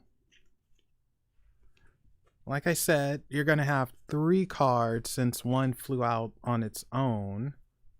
And since these are oracles and the meaning never changes, I am going to read some of the stuff from the book and then get my intuition. I should probably show you the cards, shouldn't I? Well, that would be a good thing to do. But, you know, professionalism, what is that? I never heard of it. So first up, and this is the one that flew out, we have Shilelgiel. I know I butchered that name, but oh my gosh, how beautiful of a card is this? Like, just freaking gorgeous. The Angel of Snow. The bravery of happiness in the face of sadness. Happiness that stands against the stark cold and does not shiver. The winter is heralded by the fall of snow as Shilelgiel, sorry, butchered the name, dances. Each step as unique as the snowflakes that frolic about this angel. The quiet reveler of winter, Shilelgiel, moves over the rime, a bright and joyous visage amidst a harrowing landscape. Its presence brings relief to those seek escape from an overburdened world. Take refuge from what ails you. It is time to recover, and its signs are a snowflake, a seed, a pine tree. So, hello, Alpha Draconian. Welcome. I don't know why I did it like that. I was thinking of Resident Evil. Resident Evil. Anyway, so this is interesting with this one, Angel of Snow.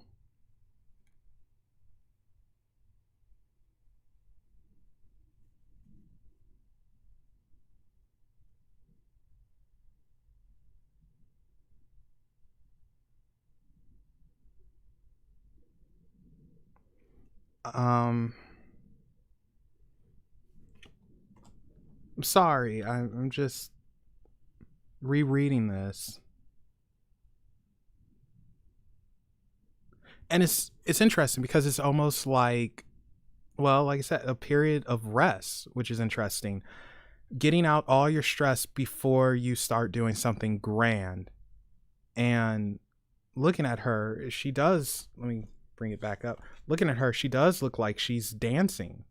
There's something ballerina about her. It's an elegance there. And it's almost like for you, Dr. Dino, you need to sometimes rest your mind. You need to let out your stress and you need to rest your mind and be a bit vulnerable, if that makes sense or not. Yeah, be vulnerable. Let down your guard a little bit. Don't have it up and dance around like a ballerina. Be fragile, not weak, not fragile weak, but fragile in the sense of, actually no, not, what is the word that I'm looking for? It's just something elegant here. And it's a lightness. And you probably have too much on your shoulders, too much stress, too much worry, too much anxiety, and you need to let it go and dance it off, dance around, be light on your feet. like a ballerina.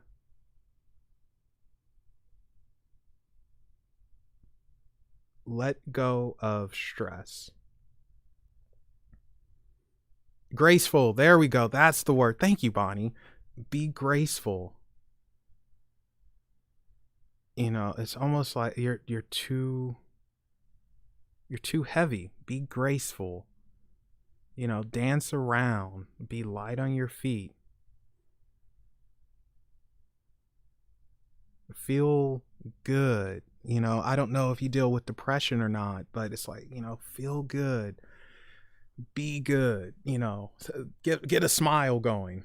Don't just put on a smile, actually have a smile. Share a smile with someone.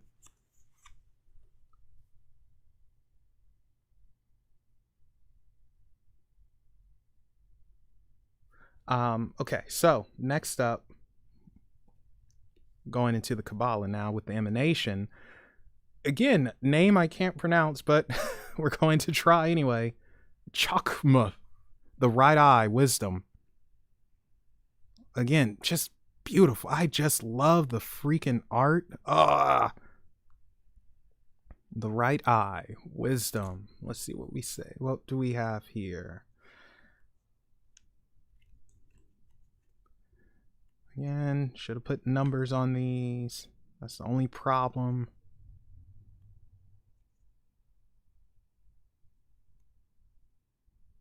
Yeah, that's a good way of putting it. Yes.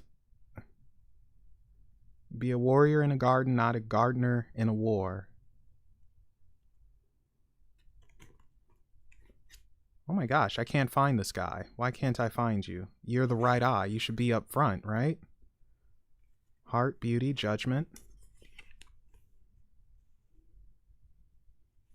There you are. No, that's not you. That's the right hand, Melvin. Ah, here it is. Right eye, wisdom. Okay, so Chakma, butchering the names. The right eye, wisdom. The second, emanation, a vessel to hold that which is most precious. The first gate out of potentiality and a step into the realm of the known. Chakma is the first moment a newborn child opens its eyes, that child's first steps and first word. He is the beginning of a lifelong journey whose path disappears over the horizon. Where Keter is the pen that hovers over the page, Chakma is the moment of contact. From nothingness, wisdom is formed.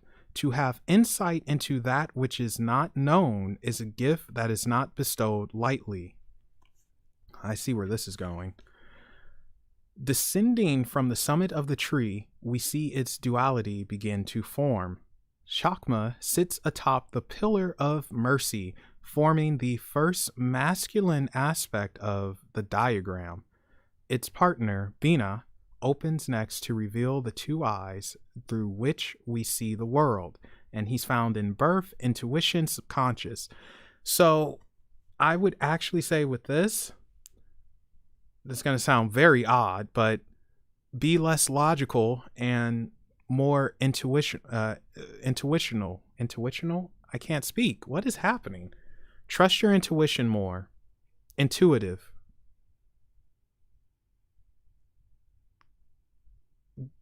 Evidently, I'm going to say that you have an intuitive nature. We already know that you are knowledgeable as sin, but you need to now look more inward. You're denying your intuition, your intuitive self, because you are looking more so at the physicality of things and how it is in the working world.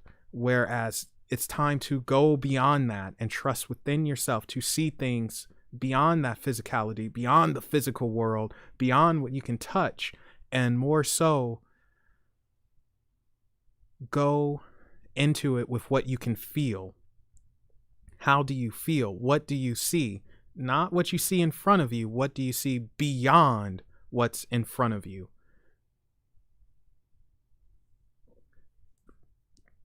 Well, you can ask him, Bonnie. I mean, he's in the chat. You could just say, at Dr. Dino, are you an air sign? I'm sure he will respond.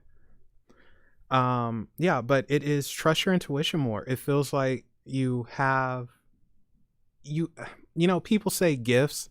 I don't really like saying gifts. It makes it sound kind of silly, like, oh yes, my gift of awakening. But you have that intuition thing going. Now, I'm not going to say you're going to be a super psychic and you can you can see beyond the veil and speak to ghosts and slap a demon or something like that.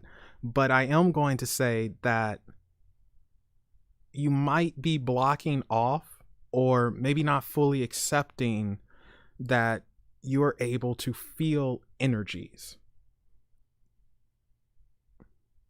Oh, hello, Logan. Welcome. You can feel energies. Sometimes you can't explain that mess. You just have that feeling where it's like, man, I know something is off. I feel something different. Something and maybe you're like me and you want to find a logical explanation for it, where it's I don't want to believe it right away. I mean, I want to believe, but I refuse to say, oh, it's this and it can only be that. You want to prove that it's not this and it can only be that. You don't want to just jump in and sound like an idiot, but I think this is saying jump in and sound like an idiot. That's how you're going to spiritually grow. You need to trust your intuition more because it's there for you.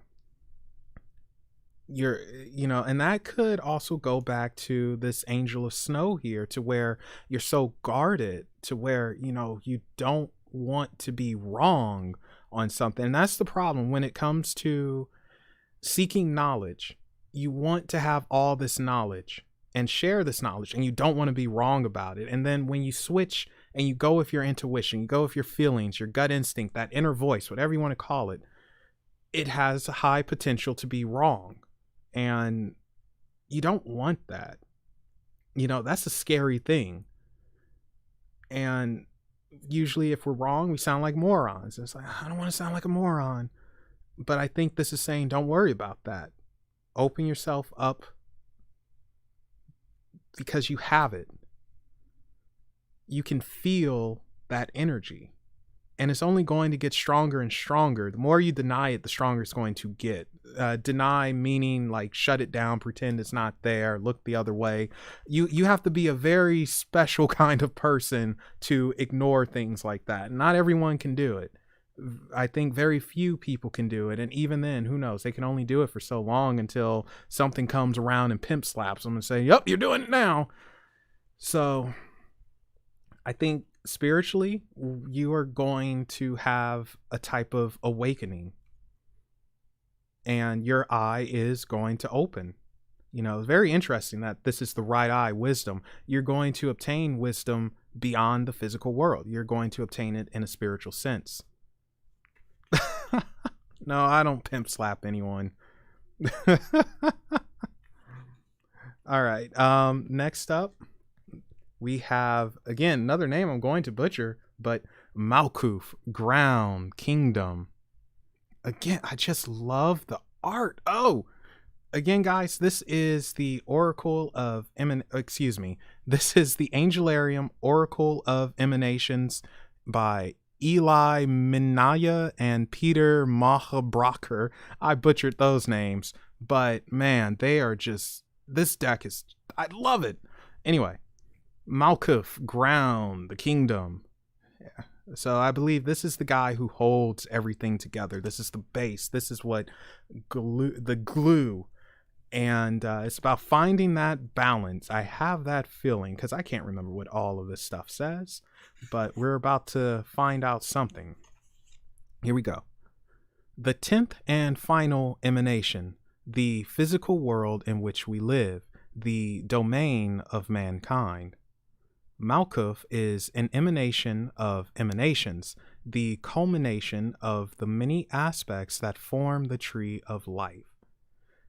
Everything from our bodies to the experiences we have in them to the world in which we exist is Malkuth. The infinite space that expands across the universe is a manifestation of her. At the feet of the tree, the ground stretches outward, forming a base. This is the space where Malkuth exists. She is beyond just being the lowest point. She is the foundation itself. Being the thing that we experience every moment in our lives, Malkuth contrasts clearly with Katir, whose existence is marked by its total unknowability. As with all things in the tree, one mirrors the other, forming a complete continuum through which we can understand the boundaries of existence.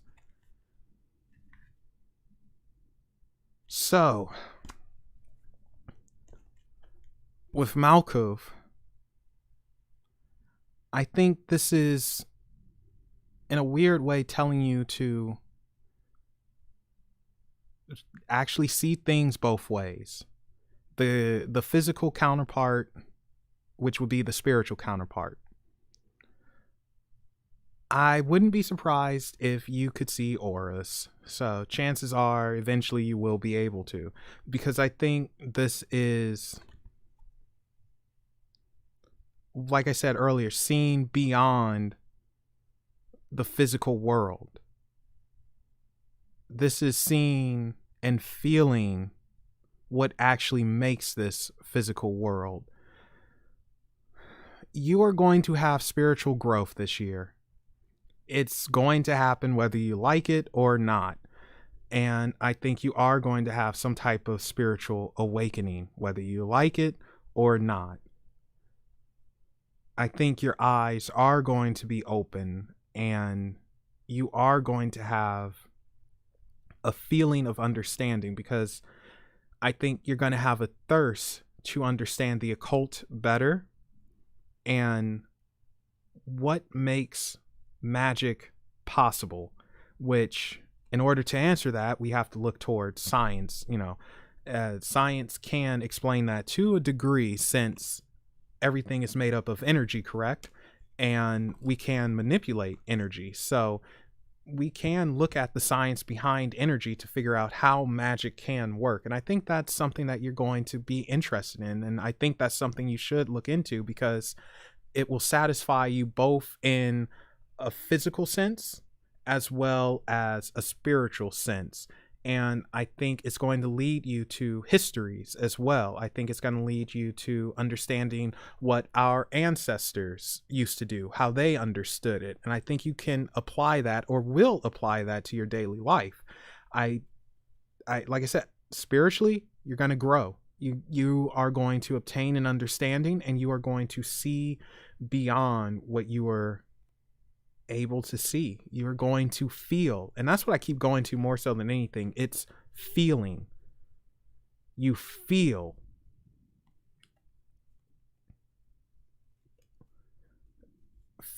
Yeah. So be prepared for that. If it hasn't happened yet, it's going to happen, my friend. And it's funny too, because once you start feeling, then you're going to have to learn how to navigate. And I think, again, this is where our snow angel comes in at, because you have to be graceful when you navigate. You can't just be heavy and keep your guard up and all that stuff. You just can't. You can't. You're going to have to be a freaking Corvette and not a Jeep.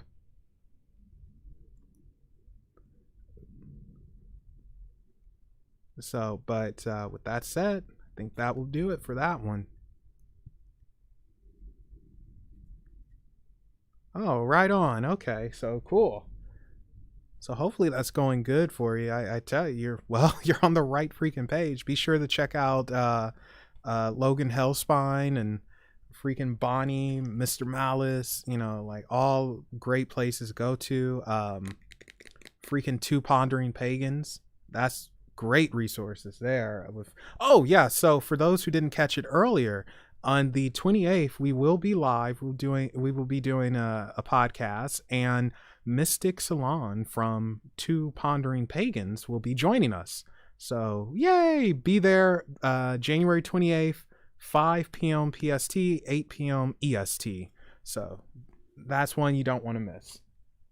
And if you do miss it, well, I suppose you could just hit replay, but do not miss it. All right, Bonnie, you are, I think it was Bonnie. Yeah, Bonnie, you are up. What did you want to know, Miss Texas Witch? I'm from Texas. That's how we get things done here. Give me my 6-shooter. I'm sorry. That's terrible.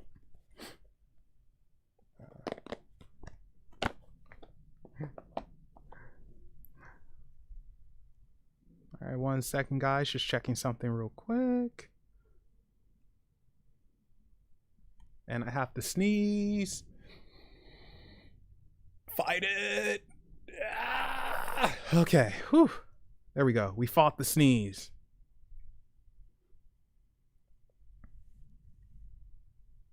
Anything Spirit wants you to know. Okay. You know what? For that, we'll use Pearl's deck. We'll go with the Thoth. Wow, this came out nice and good. All right, so this is for Bonnie, our Texas Witch.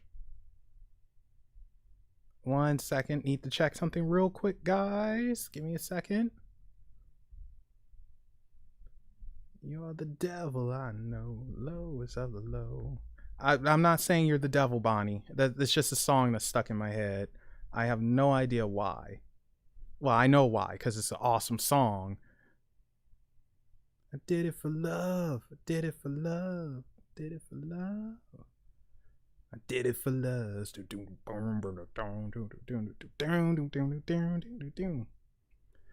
Okay, sorry. All right. All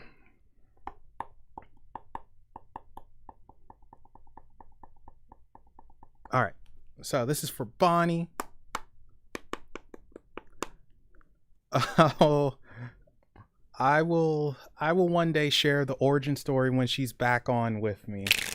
So hopefully that will be next month for Valentine's. You know, so and yeah, I'll share, well, shoot, I'll share the origin story of Unexplained again. I don't mind. All right, so this is for Bonnie, our Texas Witch. What does she need to know, if anything? So Pearl, this is your deck. So hopefully we can connect with you.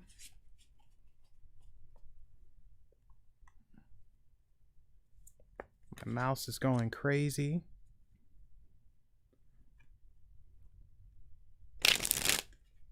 It's not embarrassing.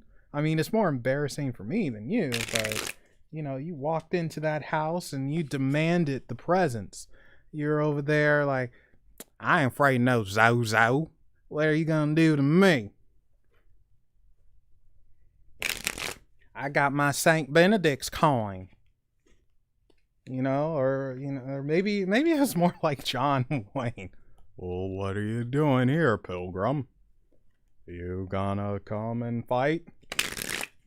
Or are you gonna run like a chicken? You know, so either way, I'll never forget that, so.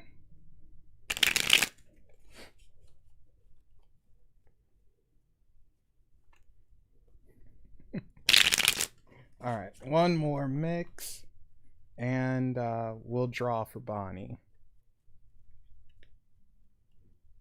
I'm sorry. When I think Texas, it's either, I guess, Sandy from SpongeBob or John Wayne.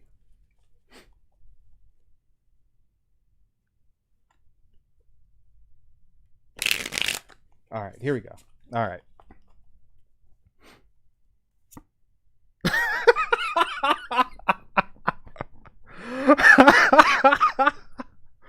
Oh my God. Okay, so you guys, you heard me singing and the song stuck in my head. You're the devil I know. I kept saying that. Freaking devil card came up.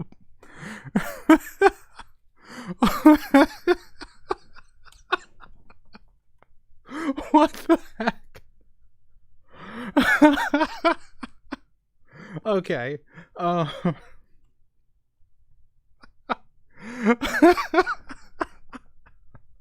All right, I'm good. um we will not be reading reverse cards for this, but what are the freaking chances of that? Um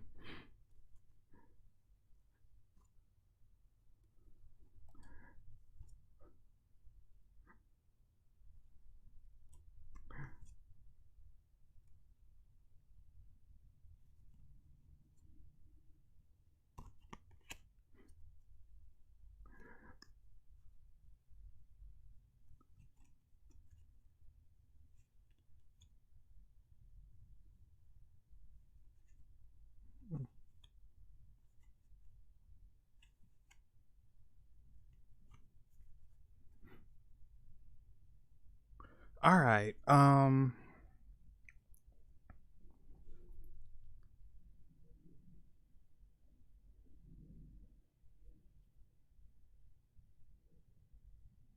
This is weird.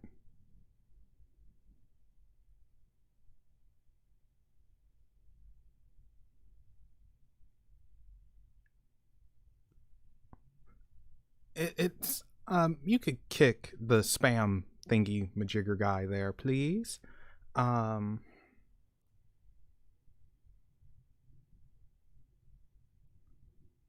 all right. How the heck do we go about this?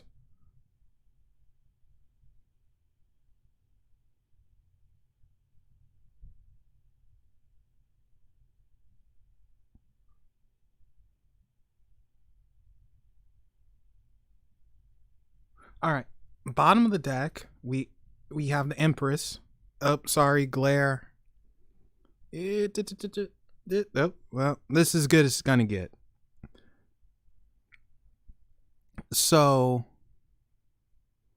we have the Empress here. Kind of reminds me of a mermaid for some reason. She's not a mermaid in this deck. She just reminds me of one. And this is also one of Pearl's cards that represents her. And it's at the bottom of the deck. And it's almost like you're feeling like, hey, I'm getting back on top of the world. I'm feeling confident. I'm feeling good. Or at the very least, you should be feeling confident and good. You're in control. You're gaining control. You're gaining power. Not necessarily power over someone, but power over yourself, over your life.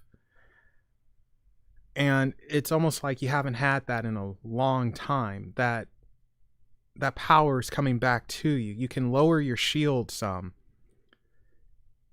Yeah, you can. It's almost like you can rest. You don't have to be uneasy and worried, like, oh, how am I going to do this? How am I going to do that? It's like, no, put your shield down. You don't have to worry about being hurt. It's like, yeah, you got your power back. Your confidence is back.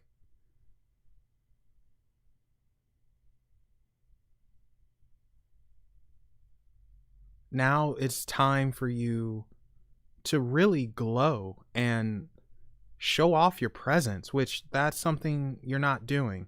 You need to make your presence known.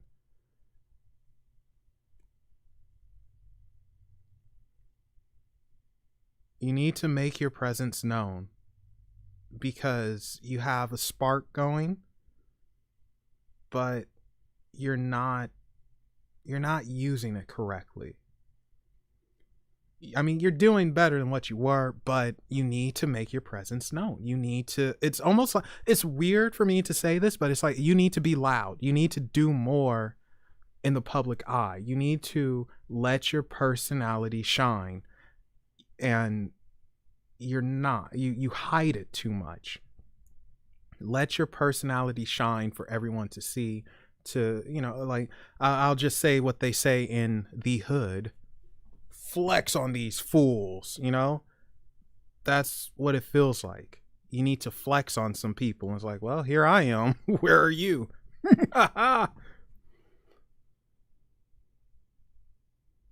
Now, you can't see my muscles because of the hoodie, but I do have muscles, I swear, guys. But yeah, That's what's happening underneath here. You need to flex. You need to let your personality shine. You need to show off a little bit and not be afraid of doing that.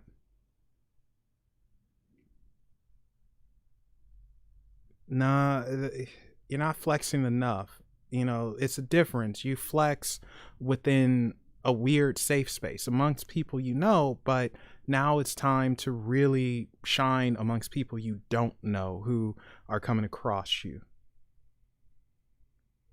Well, yes, we know I am not hood, but still. Um okay, so the devil. This is great. Oh man. And as you can see, it looks kind of phallic like. And interestingly enough, this devil, it feels like you escaped. It doesn't feel like it is choose, you know, choose your path, choose your hand, choose your poison. No, it feels like you escaped webbing. You escaped out of a cycle of torment, and you escaped webbing. You escaped the devil, which is interesting. You just turned down the deal flatly, which is interesting. And you're on your own. You're not doing the devil's bidding. You're not working with the devil. You're not being controlled. This was a controlling thing. You're not being controlled. You literally escaped. You escaped the devil. But because you escaped the devil, you got the better of him. And now it's like, wait a second now. You don't get the better of me. I'm never truly going away. The devil is never truly going to go away. So I expect, and I'll use code words here, I expect phallic to present themselves and spread a few lies and rumors, baseless, and try to bring you back in this bubble. But you don't have to go in. Why would you? You escaped. You have no control. You have no power. And it was something that you had to do on your own. Because there was manipulation in this case. You've been manipulated. Too much manipulation. And it hurts you. I will warn you of this. Because that's what it feels like. I will warn you of this. Webbing can look inviting, it can look safe, it can look friendly, and that's when you're caught. Do not trust anyone who spun webs of lies, because the devil is going to try to get you back through any means. It may not be from phallic devil themselves, but people around them. Do not trust anyone who spun webs of lies. That's what it feels like. Because you escaped it once, and you can escape it again, but the problem is that second time, it's always harder. And it feels like you would be hard on yourself. You would be harsh to yourself. It's like, oh, stupid, why did I do this? Don't be so trusting. Do not be so trusting. Do not be so forgiving with this devil here, because this one, he's slick. He has a smile, and it's like, I'm smarter than you. I'm smarter than you. I see beyond. I'm 5 steps ahead.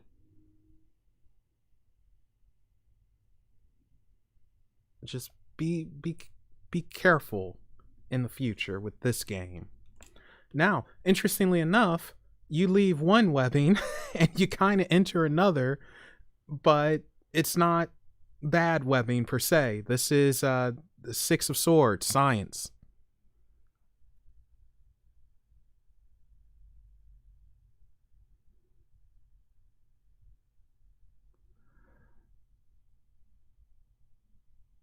This is a different type of webbing.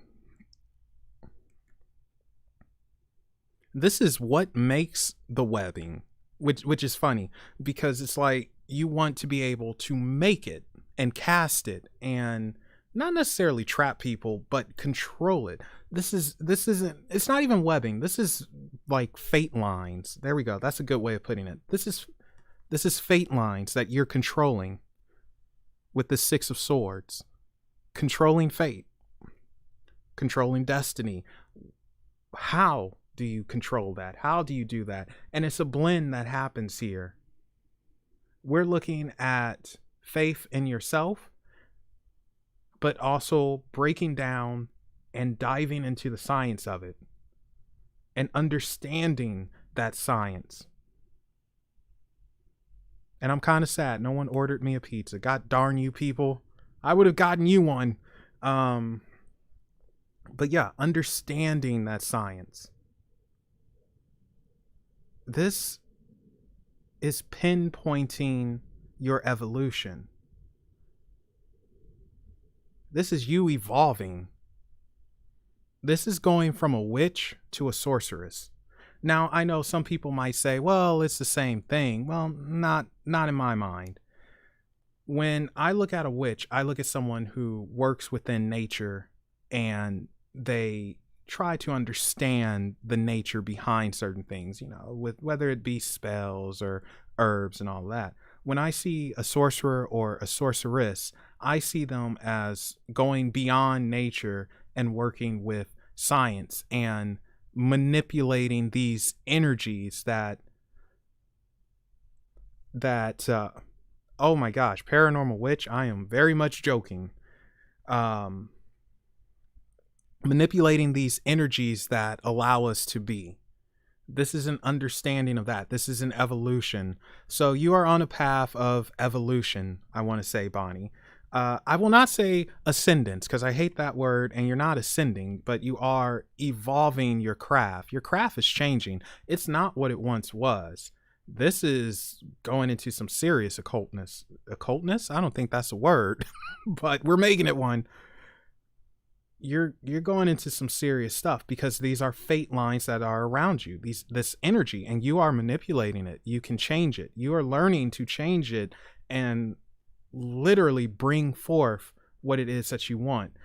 This is a very interesting blend, and this is sharp too. The angles of it, the sharpness of it. Yeah, we could do that. Astral pizza party.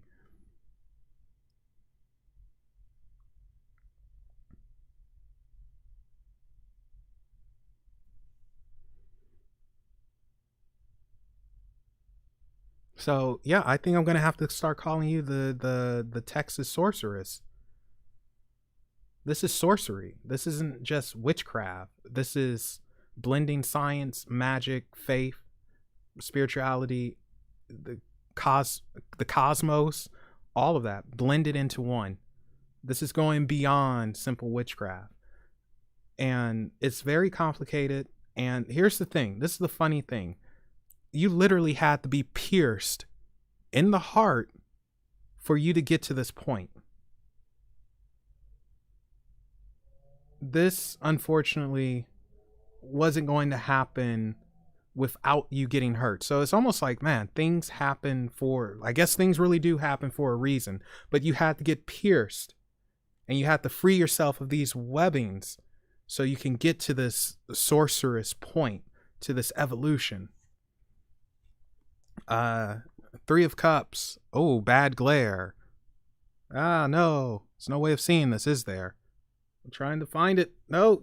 God darn it. Well, you have to take my word for it. It's the Three of Cups. And this is abundance.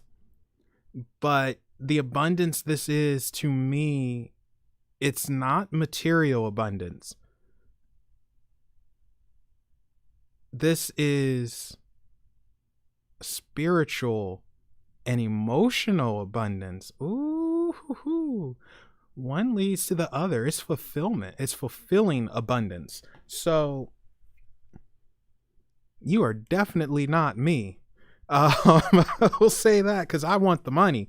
But this is you being emotionally happy. You found your path. Now, perhaps before you thought you found your path, well, maybe you did, but you were never on that path. You are now on that path. You are walking the path that you're supposed to walk, and it brings you emotional satisfaction.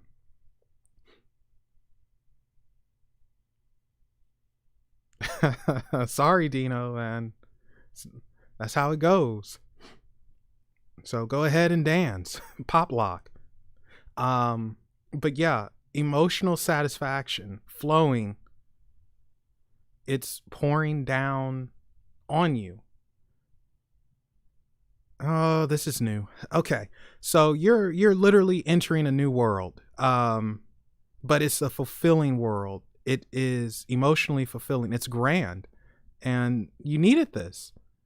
Otherwise you would have burnt out and just hit your head against the wall. Fulfillment in every way. And it's funny because when you have your fulfillment, it leads to your abundance. And when you're emotionally fulfilled, I think that's going to translate to eventually to financials. But unlike me, you are looking for the emotional aspect of fulfillment first. Whereas someone like me, I look for the financial aspect of abundance and fulfillment first. That's what I want. Everything else can come second. Well, yeah, it comes second. So very, very interesting. It's so weird how people are, isn't it? But you're going to be showered, man. There's a showering of energy, actually. Wow, this is so odd because it's which song? You know, Aladdin is my favorite Disney movie. So the animated Aladdin, not that SJW nonsense live action. That can fall off a cliff. But you're converting this into energy. It's a conversion that's happening. So you're literally sucking it up and pouring it on you. This is really great, man. I need some of that. The Fool. Leaping out, taking that leap of faith, jumping, not letting anything stop you. Jump forth. Go in blindly. Yeah, you're going to be new to it. Yes, you're going to be a little naive, but go for it. This is you grabbing the world. This is you grabbing everything and saying, you know what? Let's do it. Leap of faith. And I think you're supposed to. I think you're supposed to jump right into it at any opportunity that comes your way, no matter how big or small. Jump into it. This is, again, going to lead you to fulfillment. You're following your heart. You're following your heart. It's not necessarily, you know, your mind and intuition. Yeah, we can say, oh, yeah, it's just the psychic thing. But it's your heart. Your heart is literally leading you in the direction you need to go. And you ignored your heart for too long. And I think it brought pain. And while everything's not perfect just yet, you are jumping into a new thing and you're following your heart and you're having a rebirth that you needed to have. You at the moment are this butterfly coming out of this cocoon. This transformation has happened, is happening. Eventually, actually, I should say, eventually you will be the butterfly. Right now, you're still in the cocoon. You're still transforming, but you're taking that leap. And you need to take this leap. You need to take more leaps. And I can't believe I'm going to say this, but not be so cautious. I can't believe I'm saying that, but because you're like not a cautious person, but it feels like you've been cautious. And now, no, don't be cautious anymore. Take that leap, jump, do it. Complete this transformation. Say who you are. Say who you freaking are. Say your name. Who are you? Let them know. Let the world know. that actually takes me back to this freaking Empress. Who are you? Let them know. Let them know. That's what it feels like. Take the leap. Transform. Don't be so cautious. Do not be afraid. And let them know who you are.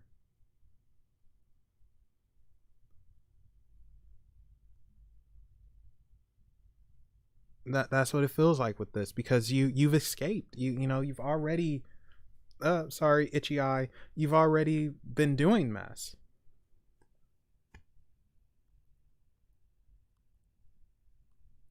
Let them know.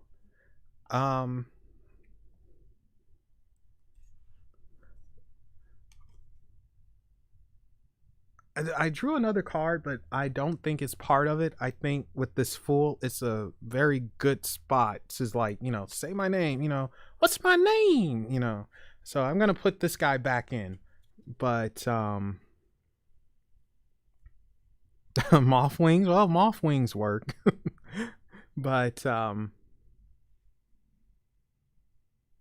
yeah, you need to shout out who you are now. Not be so cautious. And let your transformation not only happen, but jump into it and realize that you are becoming a sorceress and not just a Texas witch. You're evolving past that.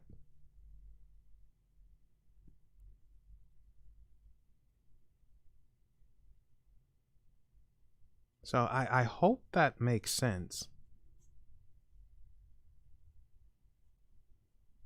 So great. Yeah, I'm going to have to start. Yeah, that Texas sorceress. So thank you guys again for kicking it with me. I appreciate it. I don't know where my cat is. I was supposed to let her out a while ago, so she hasn't come to meow at me, so I guess she's doing okay. And since I don't see anyone else wanting a reading, I guess we can talk about the meeting of Bonnie and I, kind of. So this happened a few years ago now. Oh, good. Glad it makes sense. So, yeah, story time. This happened a few years ago now. This was when, oh, speak of the devil, here she is.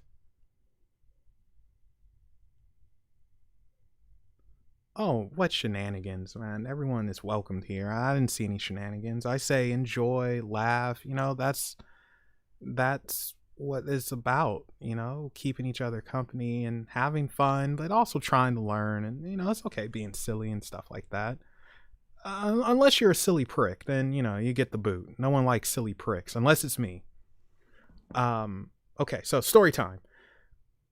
Yeah, so a few years ago, I had Darren Evans on the show, and he was writing and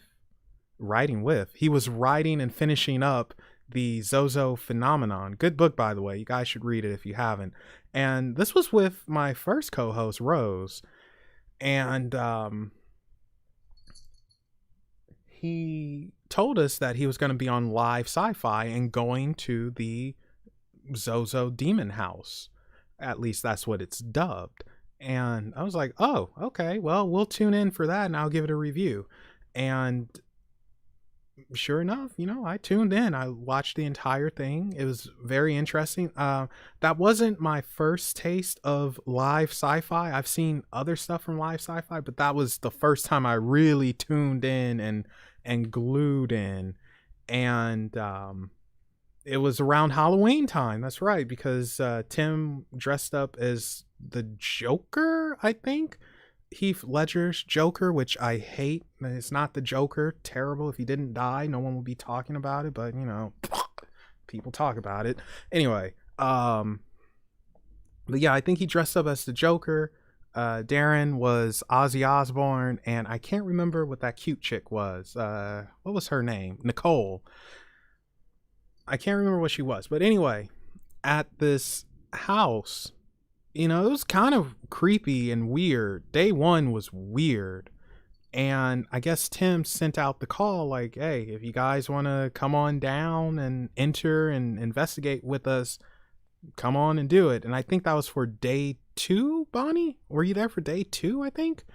And I'm looking at this thing, and sure enough, some people come and they enter in, and one of them is Bonnie, this little short thing with this cut hair and tats and all this. Like, what the heck? It's like, who is this little thing? What are you gonna do? And it's like, I ain't afraid no Zozo. I'm from Texas. I know how to handle this. Like I say, I'm from Texas. Little demon ain't gonna scare me. And Bonnie literally walks in, and it's like she's commanding the room. And she had no fear, or if she did have fear, she hid it very well. And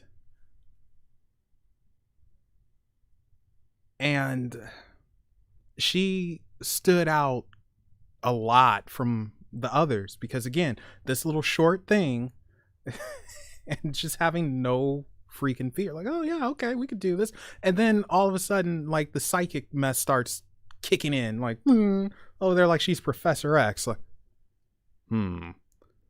give me cerebral, it's like, what the heck's happening here? And she's feeling this energy, and she said something that was interesting, was like, I think it wants love, like it's afraid of love, or it needs love, something like that, something to do with love. And it was like, I'm gonna give you love. And Bonnie, did they put you in the closet? I wonder, did they put you in the closet? I think they did. Anyway, they were doing this little stunt where people would go in the closet and sit for 10-15 minutes, and the energy about it was weird. And again, you couldn't pull away from Bonnie. Again, it was her presence. It was something about it that was, it was like a magnet. Baby, don't hurt me no more. All right, sorry. And this thing, whatever was there, that entity, spirit, energy, whatever you want to call it, it was going around, and it was starting to affect people. And eventually it got on a Ouija board, and Bonnie was like, all right, come on, do something, say, basically being tough. And it's like, all right, come on, you gonna do something to get to me or whatever. And it spelled out, oh well, she already said it, it spelled out one of her ex's names. And it was like, oh shoot. But Bonnie's over here looking like the freaking Terminator. Is like, man, that's not gonna do it. Like, come on. She took it like, is that it? That's all you got? My ex? What, you want me to get a new one? It's like, what the heck? This crazy little Texas girl. Like, I'm open for a new ex. And Nicole started to get affected. It's like, man, forget this Texas nutbag. Let's go for the cute little doll girl here. And I'll never forget that, because it was weird, man. Like, she was already kind of quiet, but she got mousy in a corner quiet. And Bonnie had a Saint Benedict's coin. And that was one of the things I noticed first, actually, was that coin. And I think I even, yeah, that's what she said. Who was my next ex? But that coin, like, I remember that coin, because I asked her, like, oh yeah, what was that coin? I forgot to ask, and it was a Saint Benedict's coin, and she put it on Nicole, or tried to put it on her or touch her, because she was acting weird. She was just very mousy and just, yeah, I'm fine. And it's like, no, you're not. And next thing you know, she's like, no, I don't want to get next to that. I need to get it, and it was like, nope, she's not good. She needs to get out of here. And it was like, oh, hey man, this is real. Something wrong here, and after that, I was like, whoa, this little crazy blonde chick's the real deal. Who is this girl? Why is she crazy? And after that, I did the, day 3 happened, and then it ended, of course. And I did the review, which is up somewhere. And I was I made a special mention on how, like, man, Bonnie comes in there and just, I'm from Texas, I ain't afraid of no Zozo. And I was like, I gotta get her on the show, like, I'd like to speak with her. And reached out, and surprisingly Bonnie got back to me. I don't know if I emailed you or if I hunted you down on Facebook. Chances are I emailed you. And the rest is history. We hit it off. Actually, what really made us hit it off was alien talk. Because she didn't realize, or she didn't want to accept, that chances are she's been visited. And she's like, no, not happening. I don't want that. I don't want this. And that really cemented our relationship. And I like to say that we have been close ever since. Even though, I'm a bit of a weirdo and she's a bit of a weirdo. But, ebony, ivory, living in perfect harmony. So, but I think that review, I know it's still up, but it's one of the earlier reviews. So it's rough around the edges, I'll say that. Speaking of reviews, I do have a couple of book reviews that should be up sometime next week, hopefully. And be around for that. And also a new Tell Me About the God Particle. So definitely check that out when it goes up. And if you haven't seen the last Tell Me About It, it is Tell Me About Demonology. Do check it out. It's a lot of fun. Little inspirational, no, not inspirational, little teaching moments, I guess you could say, to kind of counter some of the nonsense that's out there. But so freaking Bonnie, man, I love you, Bonnie, even though you're crazy. And I can't say Texas witch anymore, Texas sorceress. Yeah, I'm gonna try to perfect the John Wayne voice. I just want to start introducing you like John Wayne. Well, pilgrims, give a fine welcome to Bonnie, the Texas sorceress. That's terrible. I don't care.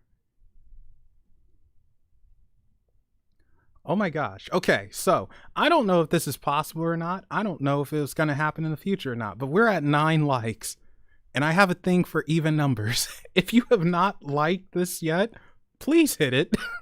just to make this an even number, because it's driving me bonkers. So, oh yeah, in case you guys don't know, I am secretly a gamer. Yeah, so hit the like, make it 10, please. Oh, you overdid it. You made it 11, but I will take that. 11 is fine. We can deal with 11. So thank you guys. I don't know who did it, but thank you. Yeah, okay, so little backstory into Unexplained Possibilities. So, Unexplained Possibilities was not my idea. It was Rose's idea, actually. All right. Hey, I'll take 12. 12 works. It was Rose's idea. And I guess you could say this is a spinoff of Alien Addictions. So Alien Addictions, and you could still go to that. Oh my gosh. If you guys want to hear the first thing I've ever did on YouTube, go to Alien Photog. It was terrible. Absolutely terrible. I didn't because I was doing a favor for a friend and I had to interview his wife, and it's like, I don't know what I'm doing. I should not be doing this. And we were on the phone trying to do it. It was some weird knocking noise. Everything just that was terrible. But yeah, I'll take 13. But yeah, so anyway, it was called Alien Addictions website, and I was very good friends with the guy who ran it, Alien Photog, and he decided to, he just got tired of the alien talk and just a few other things happening in his life. And that's where I met Rose from the website, and we hit it off extremely well. And she kept saying, "Oh, Mel, I want to do something like this. I want to talk about aliens and all this." And it's like, well, that's good. I don't want to, but like, "Oh, come on, you'll be fun." It's like, yeah, I don't want to. I kept saying no to her for about 2 years, and eventually, I had nothing better to do. So I said, okay, we'll figure out how to do it because I have a budget of 0. And I knew what would happen was she would get busy and I would be on my own. And sure enough, she got busy and had a family, and I was on my own, of course. But Unexplained Possibilities was actually her idea.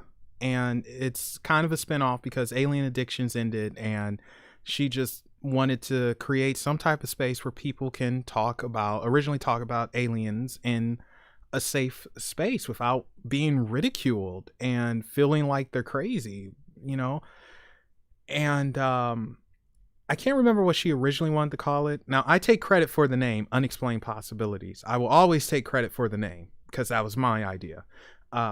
She wanted to call it something else, and I think I told her that's stupid, just straight up. And yeah, I said, no, we have to call it something else, because if you just focus on aliens, there's burnout. It's only so much you can say, and it limits what you can talk about. And that's why I came up with Unexplained Possibilities, because it's no limit to what you can talk about. It's no limit to the unexplained. And that's what's brilliant about it. And, even though I don't really have too many alien shows, like, it's hard to find and get alien guests on because a lot of them are afraid of the government, rightfully so. I get it. And a lot of times when they shared their experiences, they've been ridiculed. So I understand it. But, I have branched out and speaking to all sorts of people in the occult and all of that. And next month, I actually want to get police activists on. So that would be interesting because a lot of people don't know this, but I am very up to date on, I'm very much into police reforming and a few other things, so I don't talk about it much, but when I do, I usually get into it. Try not to. Everyone gets crazy. But yeah, so there you go. A little backstory for you. Hope you guys like that.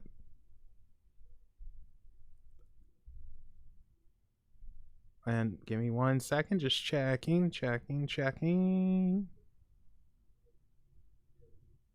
No way, Meatloaf died?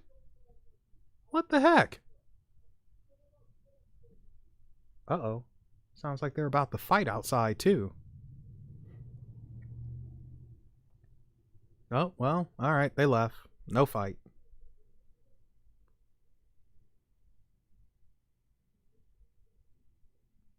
Oh, that's right.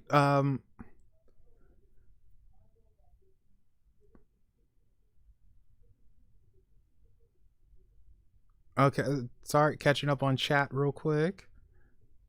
Ooh, Bonnie's making a new friend. I'm sorry. That's terrible.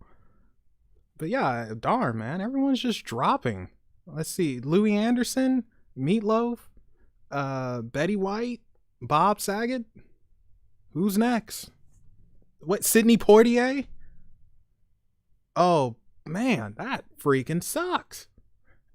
So if you guys are into really, really good movies, definitely check out some of Sidney Poitier's movies.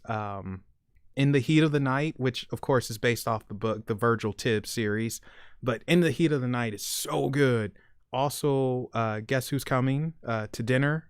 That was a good one, which of course they remade with Ashton Kutcher and Bernie Mac, which was equally as good, different take, but the original's better in my opinion.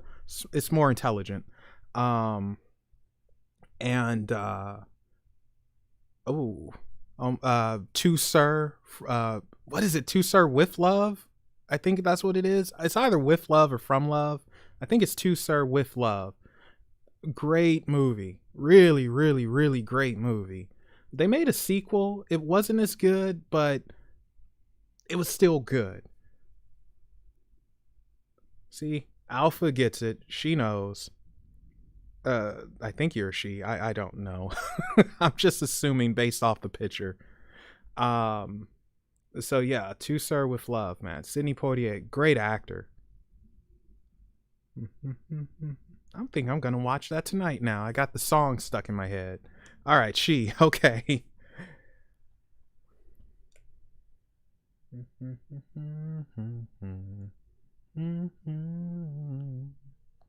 There we go. Sorry, turning something off.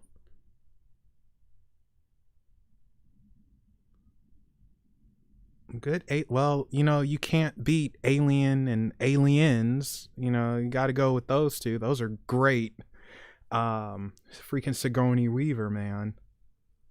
The Fourth Kind, quite terrifying, like Bonnie said, because it was trying to say like, oh, it's real. Not really, but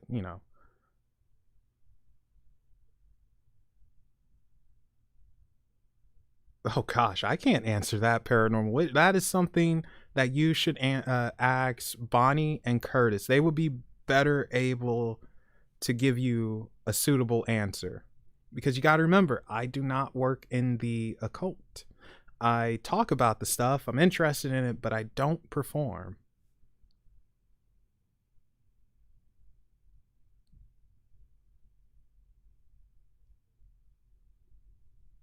But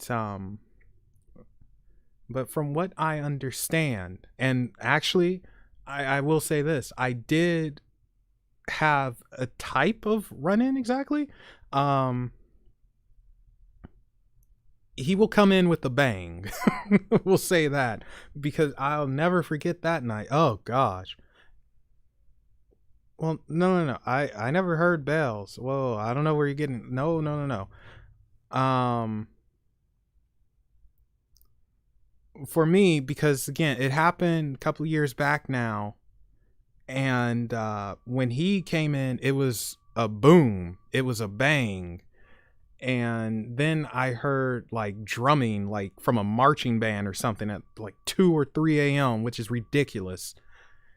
But I never heard bells. I don't think I've ever said bells. I don't know where that one's from. But he will come in with a bang. It's like his presence will be known with a bang or some type of noise, from what I understand.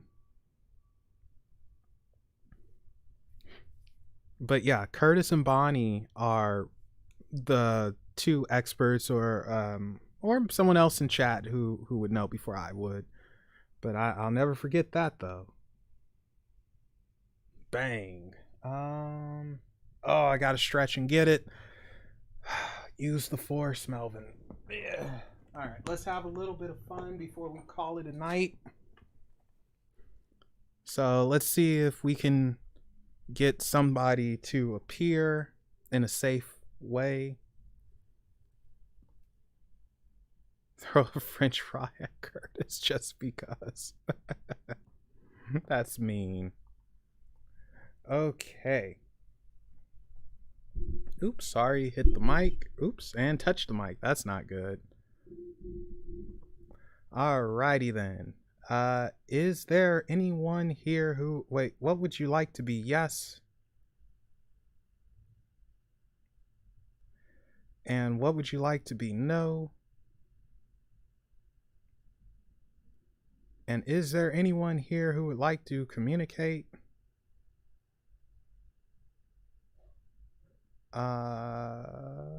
Okay. And are you benevolent?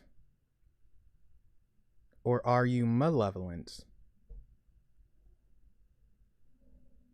And do you have a message to share with anyone? Anyone specific? Should I get the pendulum board? Will you spell it out quickly? Or attempt to? Okay. Let's see what we got. All right, so I'm gonna need someone to keep track of letters, please.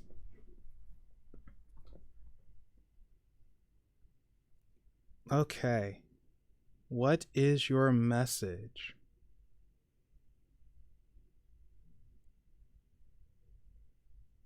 K. All right, the letter K.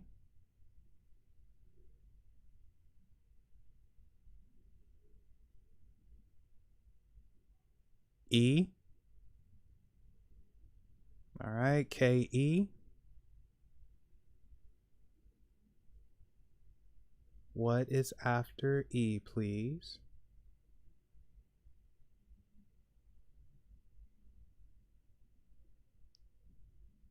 What is after E? Another E? So what is that? Keep? Okay, if it's keep, can you go still for a moment?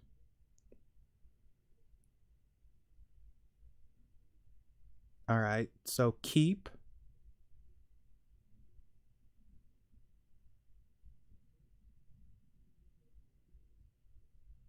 What is that? M?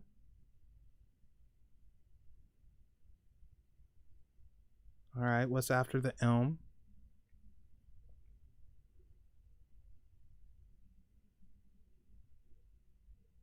E?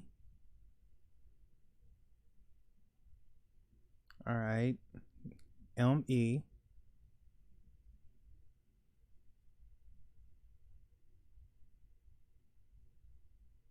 M?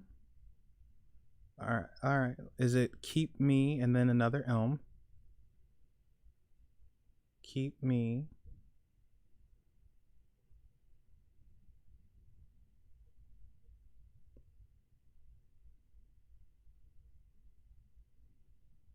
O.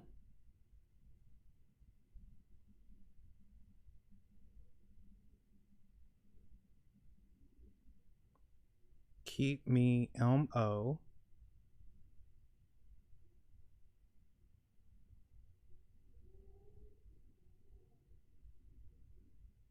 R. Okay. Are you going to spell more? Yes. Keep me more.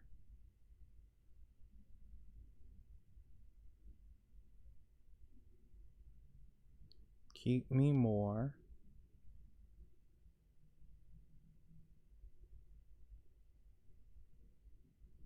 Where are we going? P? No, not P. E. Oh, no. Keep me more. I. Okay, I.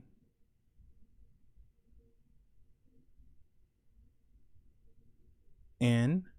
Keep me more in. All right. Keep me more in.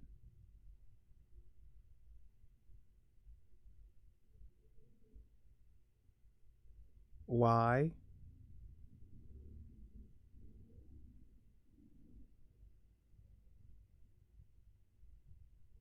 O.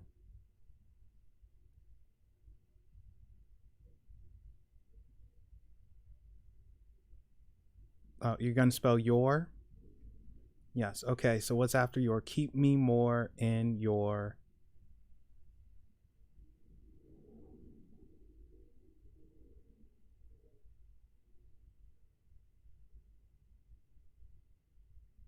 Are you going to H? All right. After H. E. Okay. Are you going to spell heart? Keep me more in your heart. Keep me more in your heart. Wait, are you Jesus? What's happening here? No, you're not Jesus. Okay. um, keep me more in your heart. And who is this message? Well, okay. Who is this message for? I probably should have asked first.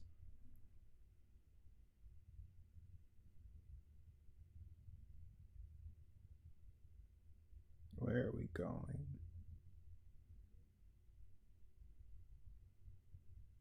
N? No, M. M. Okay.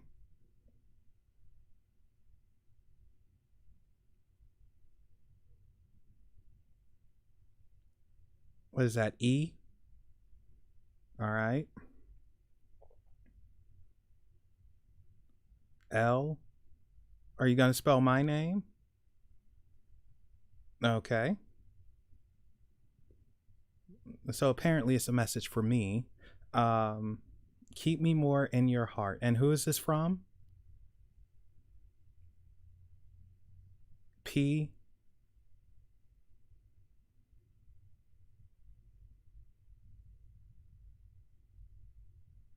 Oh, you're like, you already know, stupid, so I'm not spelling out anymore. Well, okay. So, all right. Just do your sign if it's who I think it is.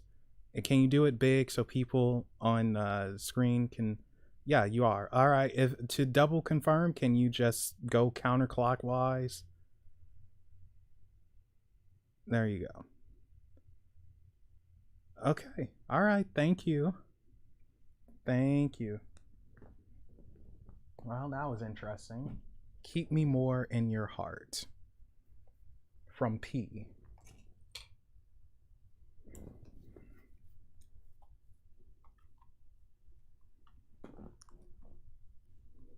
So, any idea what that actually entails? Keep me more in your heart. You experts, go.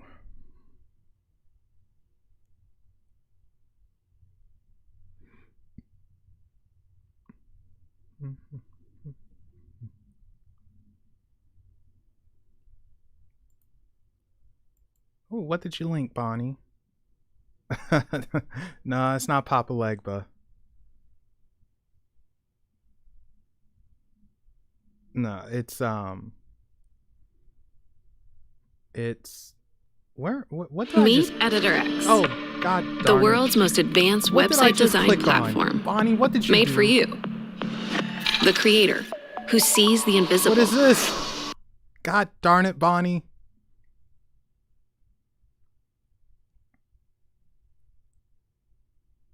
You made me click on stuff.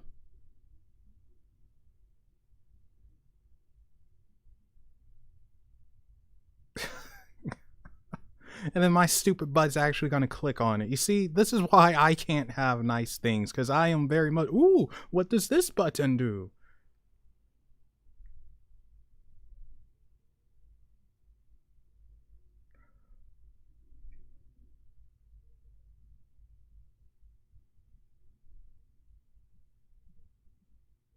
Oh, hey, Curtis. Welcome. You're here a bit at the end, but welcome nonetheless.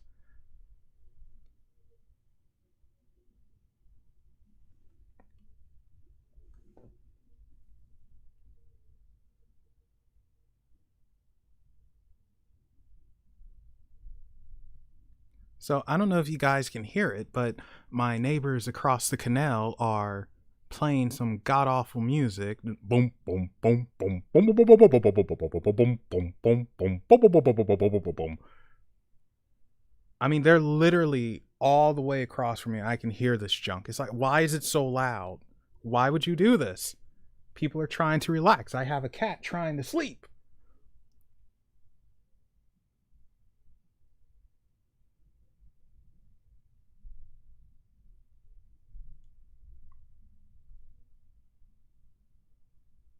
All right, just checking one last thing.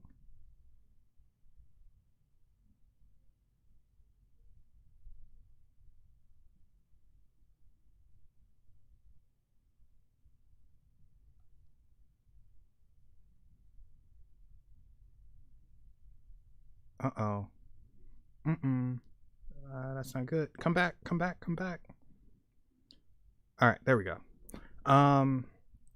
Yeah, well, dude, wait, why is Bonnie throwing fries? Wait, what? What is happening here? What is going on? I feel like I lost the plot. Who's throwing fries, and why are you throwing fries? And why would you throw fries? Oh yeah, no problem, Dr. D. Wait, now out of curiosity, are they homemade fries? Are they Burger King fries, McDonald's fries? I want more information about these fries.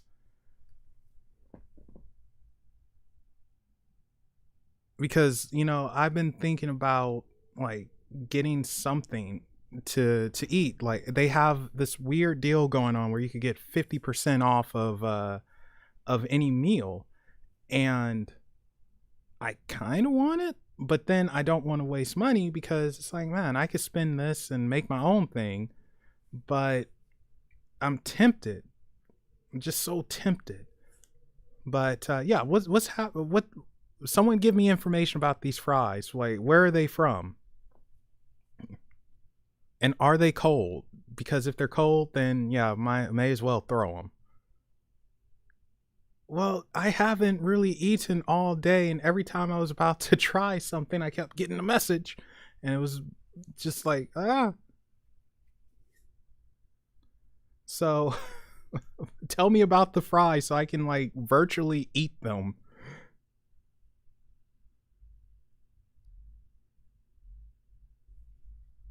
What's going on with the fries? All right, so Curtis was saying French fries, and then he disappears because he's a tease like that, apparently.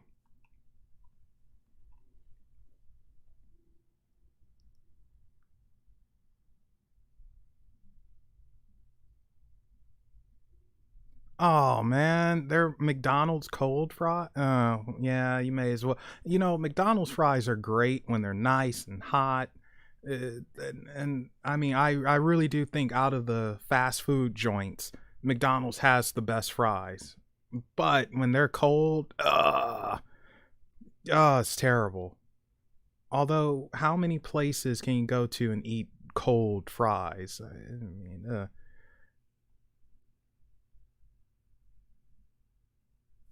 man, I haven't had McDonald's in a long time. I haven't had McDonald's in about 5 years, 4 or 5 years.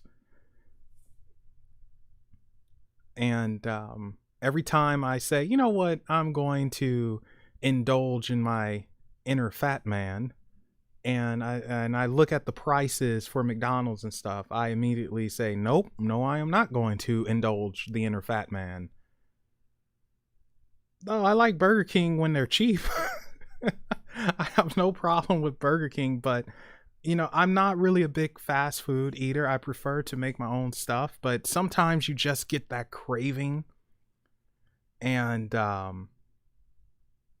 it's like, why not?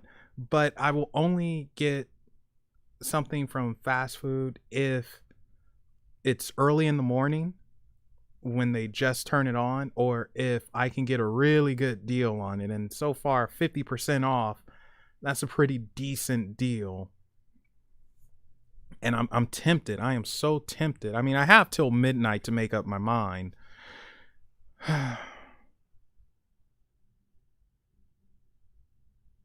Wait, I'm reading something very wrong here with what Curtis just said, but I really read that wrong, but okay. Oh gosh, I don't think I can. I would never eat fish from a fast food joint. That's taking your life in your hands there. I mean, more power to you. If it makes you stronger and everything, yeah, go for it. But I don't think I can handle that. But if I had to choose out of the fast food joints, I would probably go with Carl's Jr., Wendy's, Burger King's, McDonald's. Jack in the Crack is just no. When it comes to fries, though, I would definitely go with McDonald's first and everyone else second. Now, more.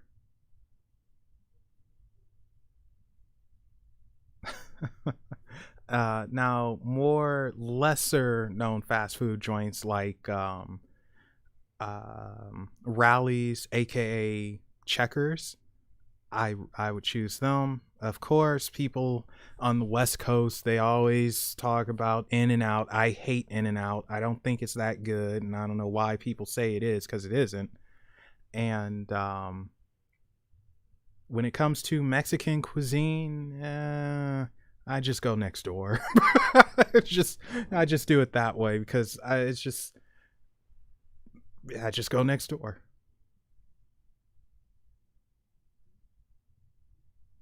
In-N-Out, really? It's pretty cheap over here, so. But I don't really like In-N-Out. I think I don't know. I think they're overrated. Like I don't get why people are so gaga over it. Like, oh, it's In-N-Out. It's so amazing. No, it isn't. Have you not had any real stuff? Now, when it comes to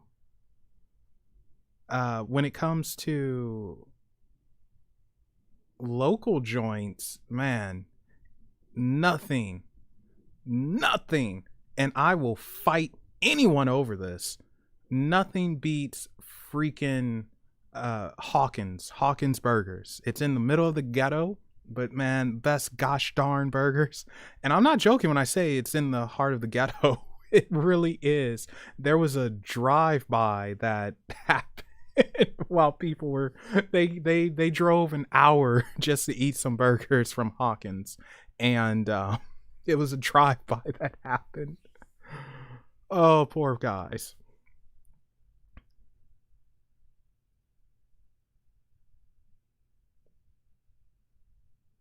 Oh, I don't know what pervy thing is happening, so I'm too pure and innocent to notice. So you guys go ahead and be pervs.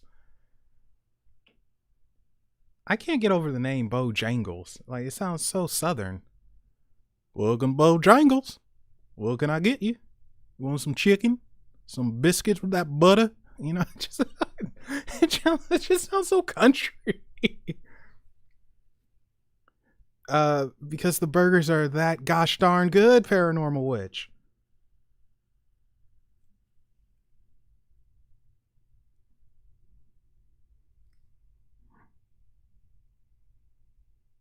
Everybody needs a little KFC. Man, I haven't had KFC in a long time either.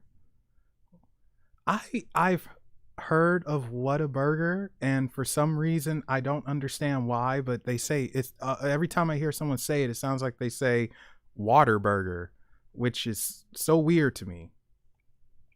Oh well, excuse me, Baltimore. The other half of my family is actually from Baltimore. I have never met them, so have a good one, Dr. Dino. Thank you for stopping by. Appreciate it.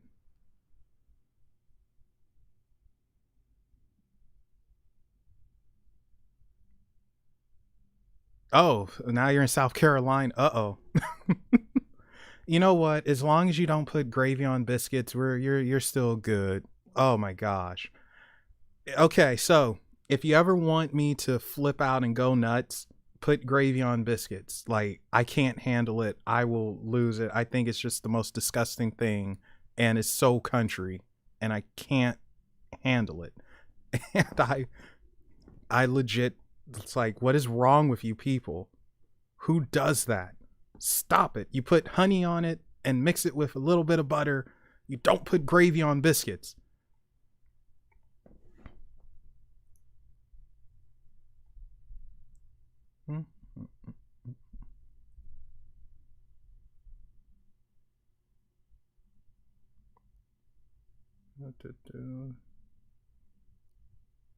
Oh, wow. I didn't realize I was going for that long.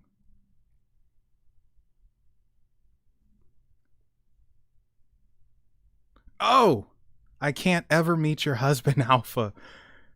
Oh, no. Oh.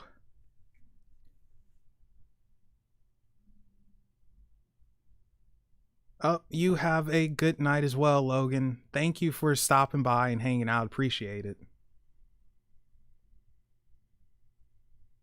Ah.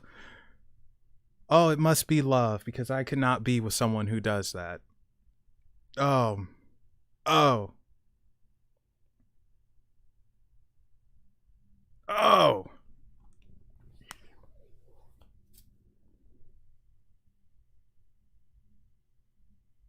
Why? Okay. I, who does that? What is wrong with you people? Yeah, that's right. I said it. You people. Watch me get flagged.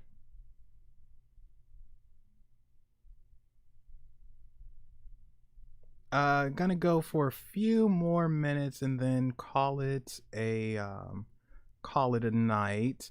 Just kind of want to make it to a evenly odd number. I don't know if that makes sense or not. An evenly odd number. So while I can remember, you guys do be sure to check out Soul Science. So you can find that on Curtis Joseph's channel. Bonnie, feel free to put the link there, and lots and lots of great information. Like when I say lots, I mean lots. Yeah, I saw a paranormal witch. I just haven't responded yet. I can't multitask. So, but you guys definitely check out Curtis Joseph's YouTube channel, Soul Science. Great information, and you will learn. Like, that's the biggest thing. You're gonna come away with some type of new knowledge. And also, I would recommend you guys request an index card reading from Bonnie and Curtis. And I keep saying this over and over and over, but I had one on this channel. It's still up. You can go and see it. And it freaking blew me away. And it really had such a positive effect on me to where I'm able to actually be creative again and do stuff, feel refreshed.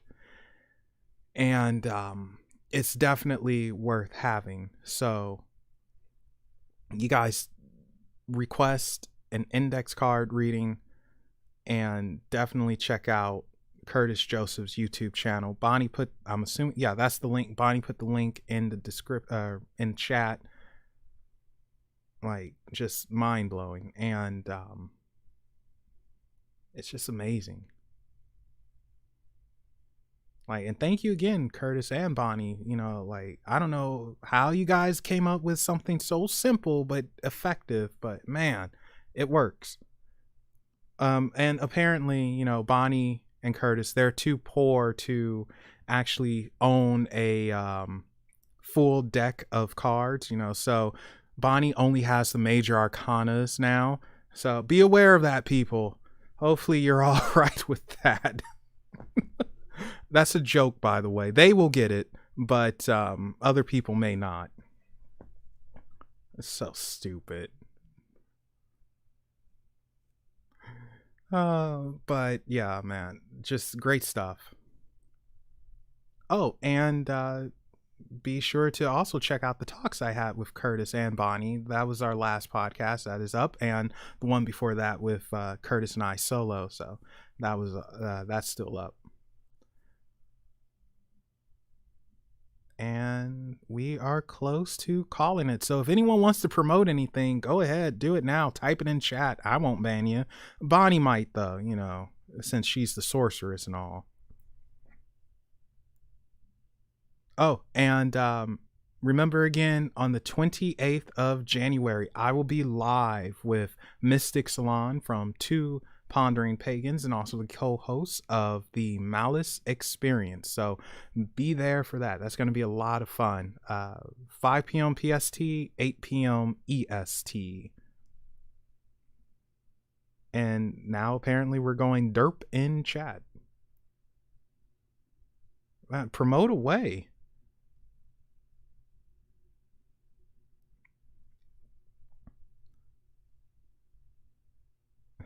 Sorceress Bonnie would. Yeah, Sorceress Bonnie. So, oh, and it is that time, guys. Thank you all again for joining. Oh boy, 3 hours, over 3 hours. That was not expected, but thank you all for joining. I hope you enjoyed. And, you know, I don't know when I'm streaming next, but be on the lookout for Tell Me About the God Particle. Thank you all. And oh, and check out Alpha Draconian, who will be doing a live video on Facebook. First time she's talking live, so you guys check that out too. Thank you all, and I will be seeing you when I see you, whenever that might be. Hopefully soon.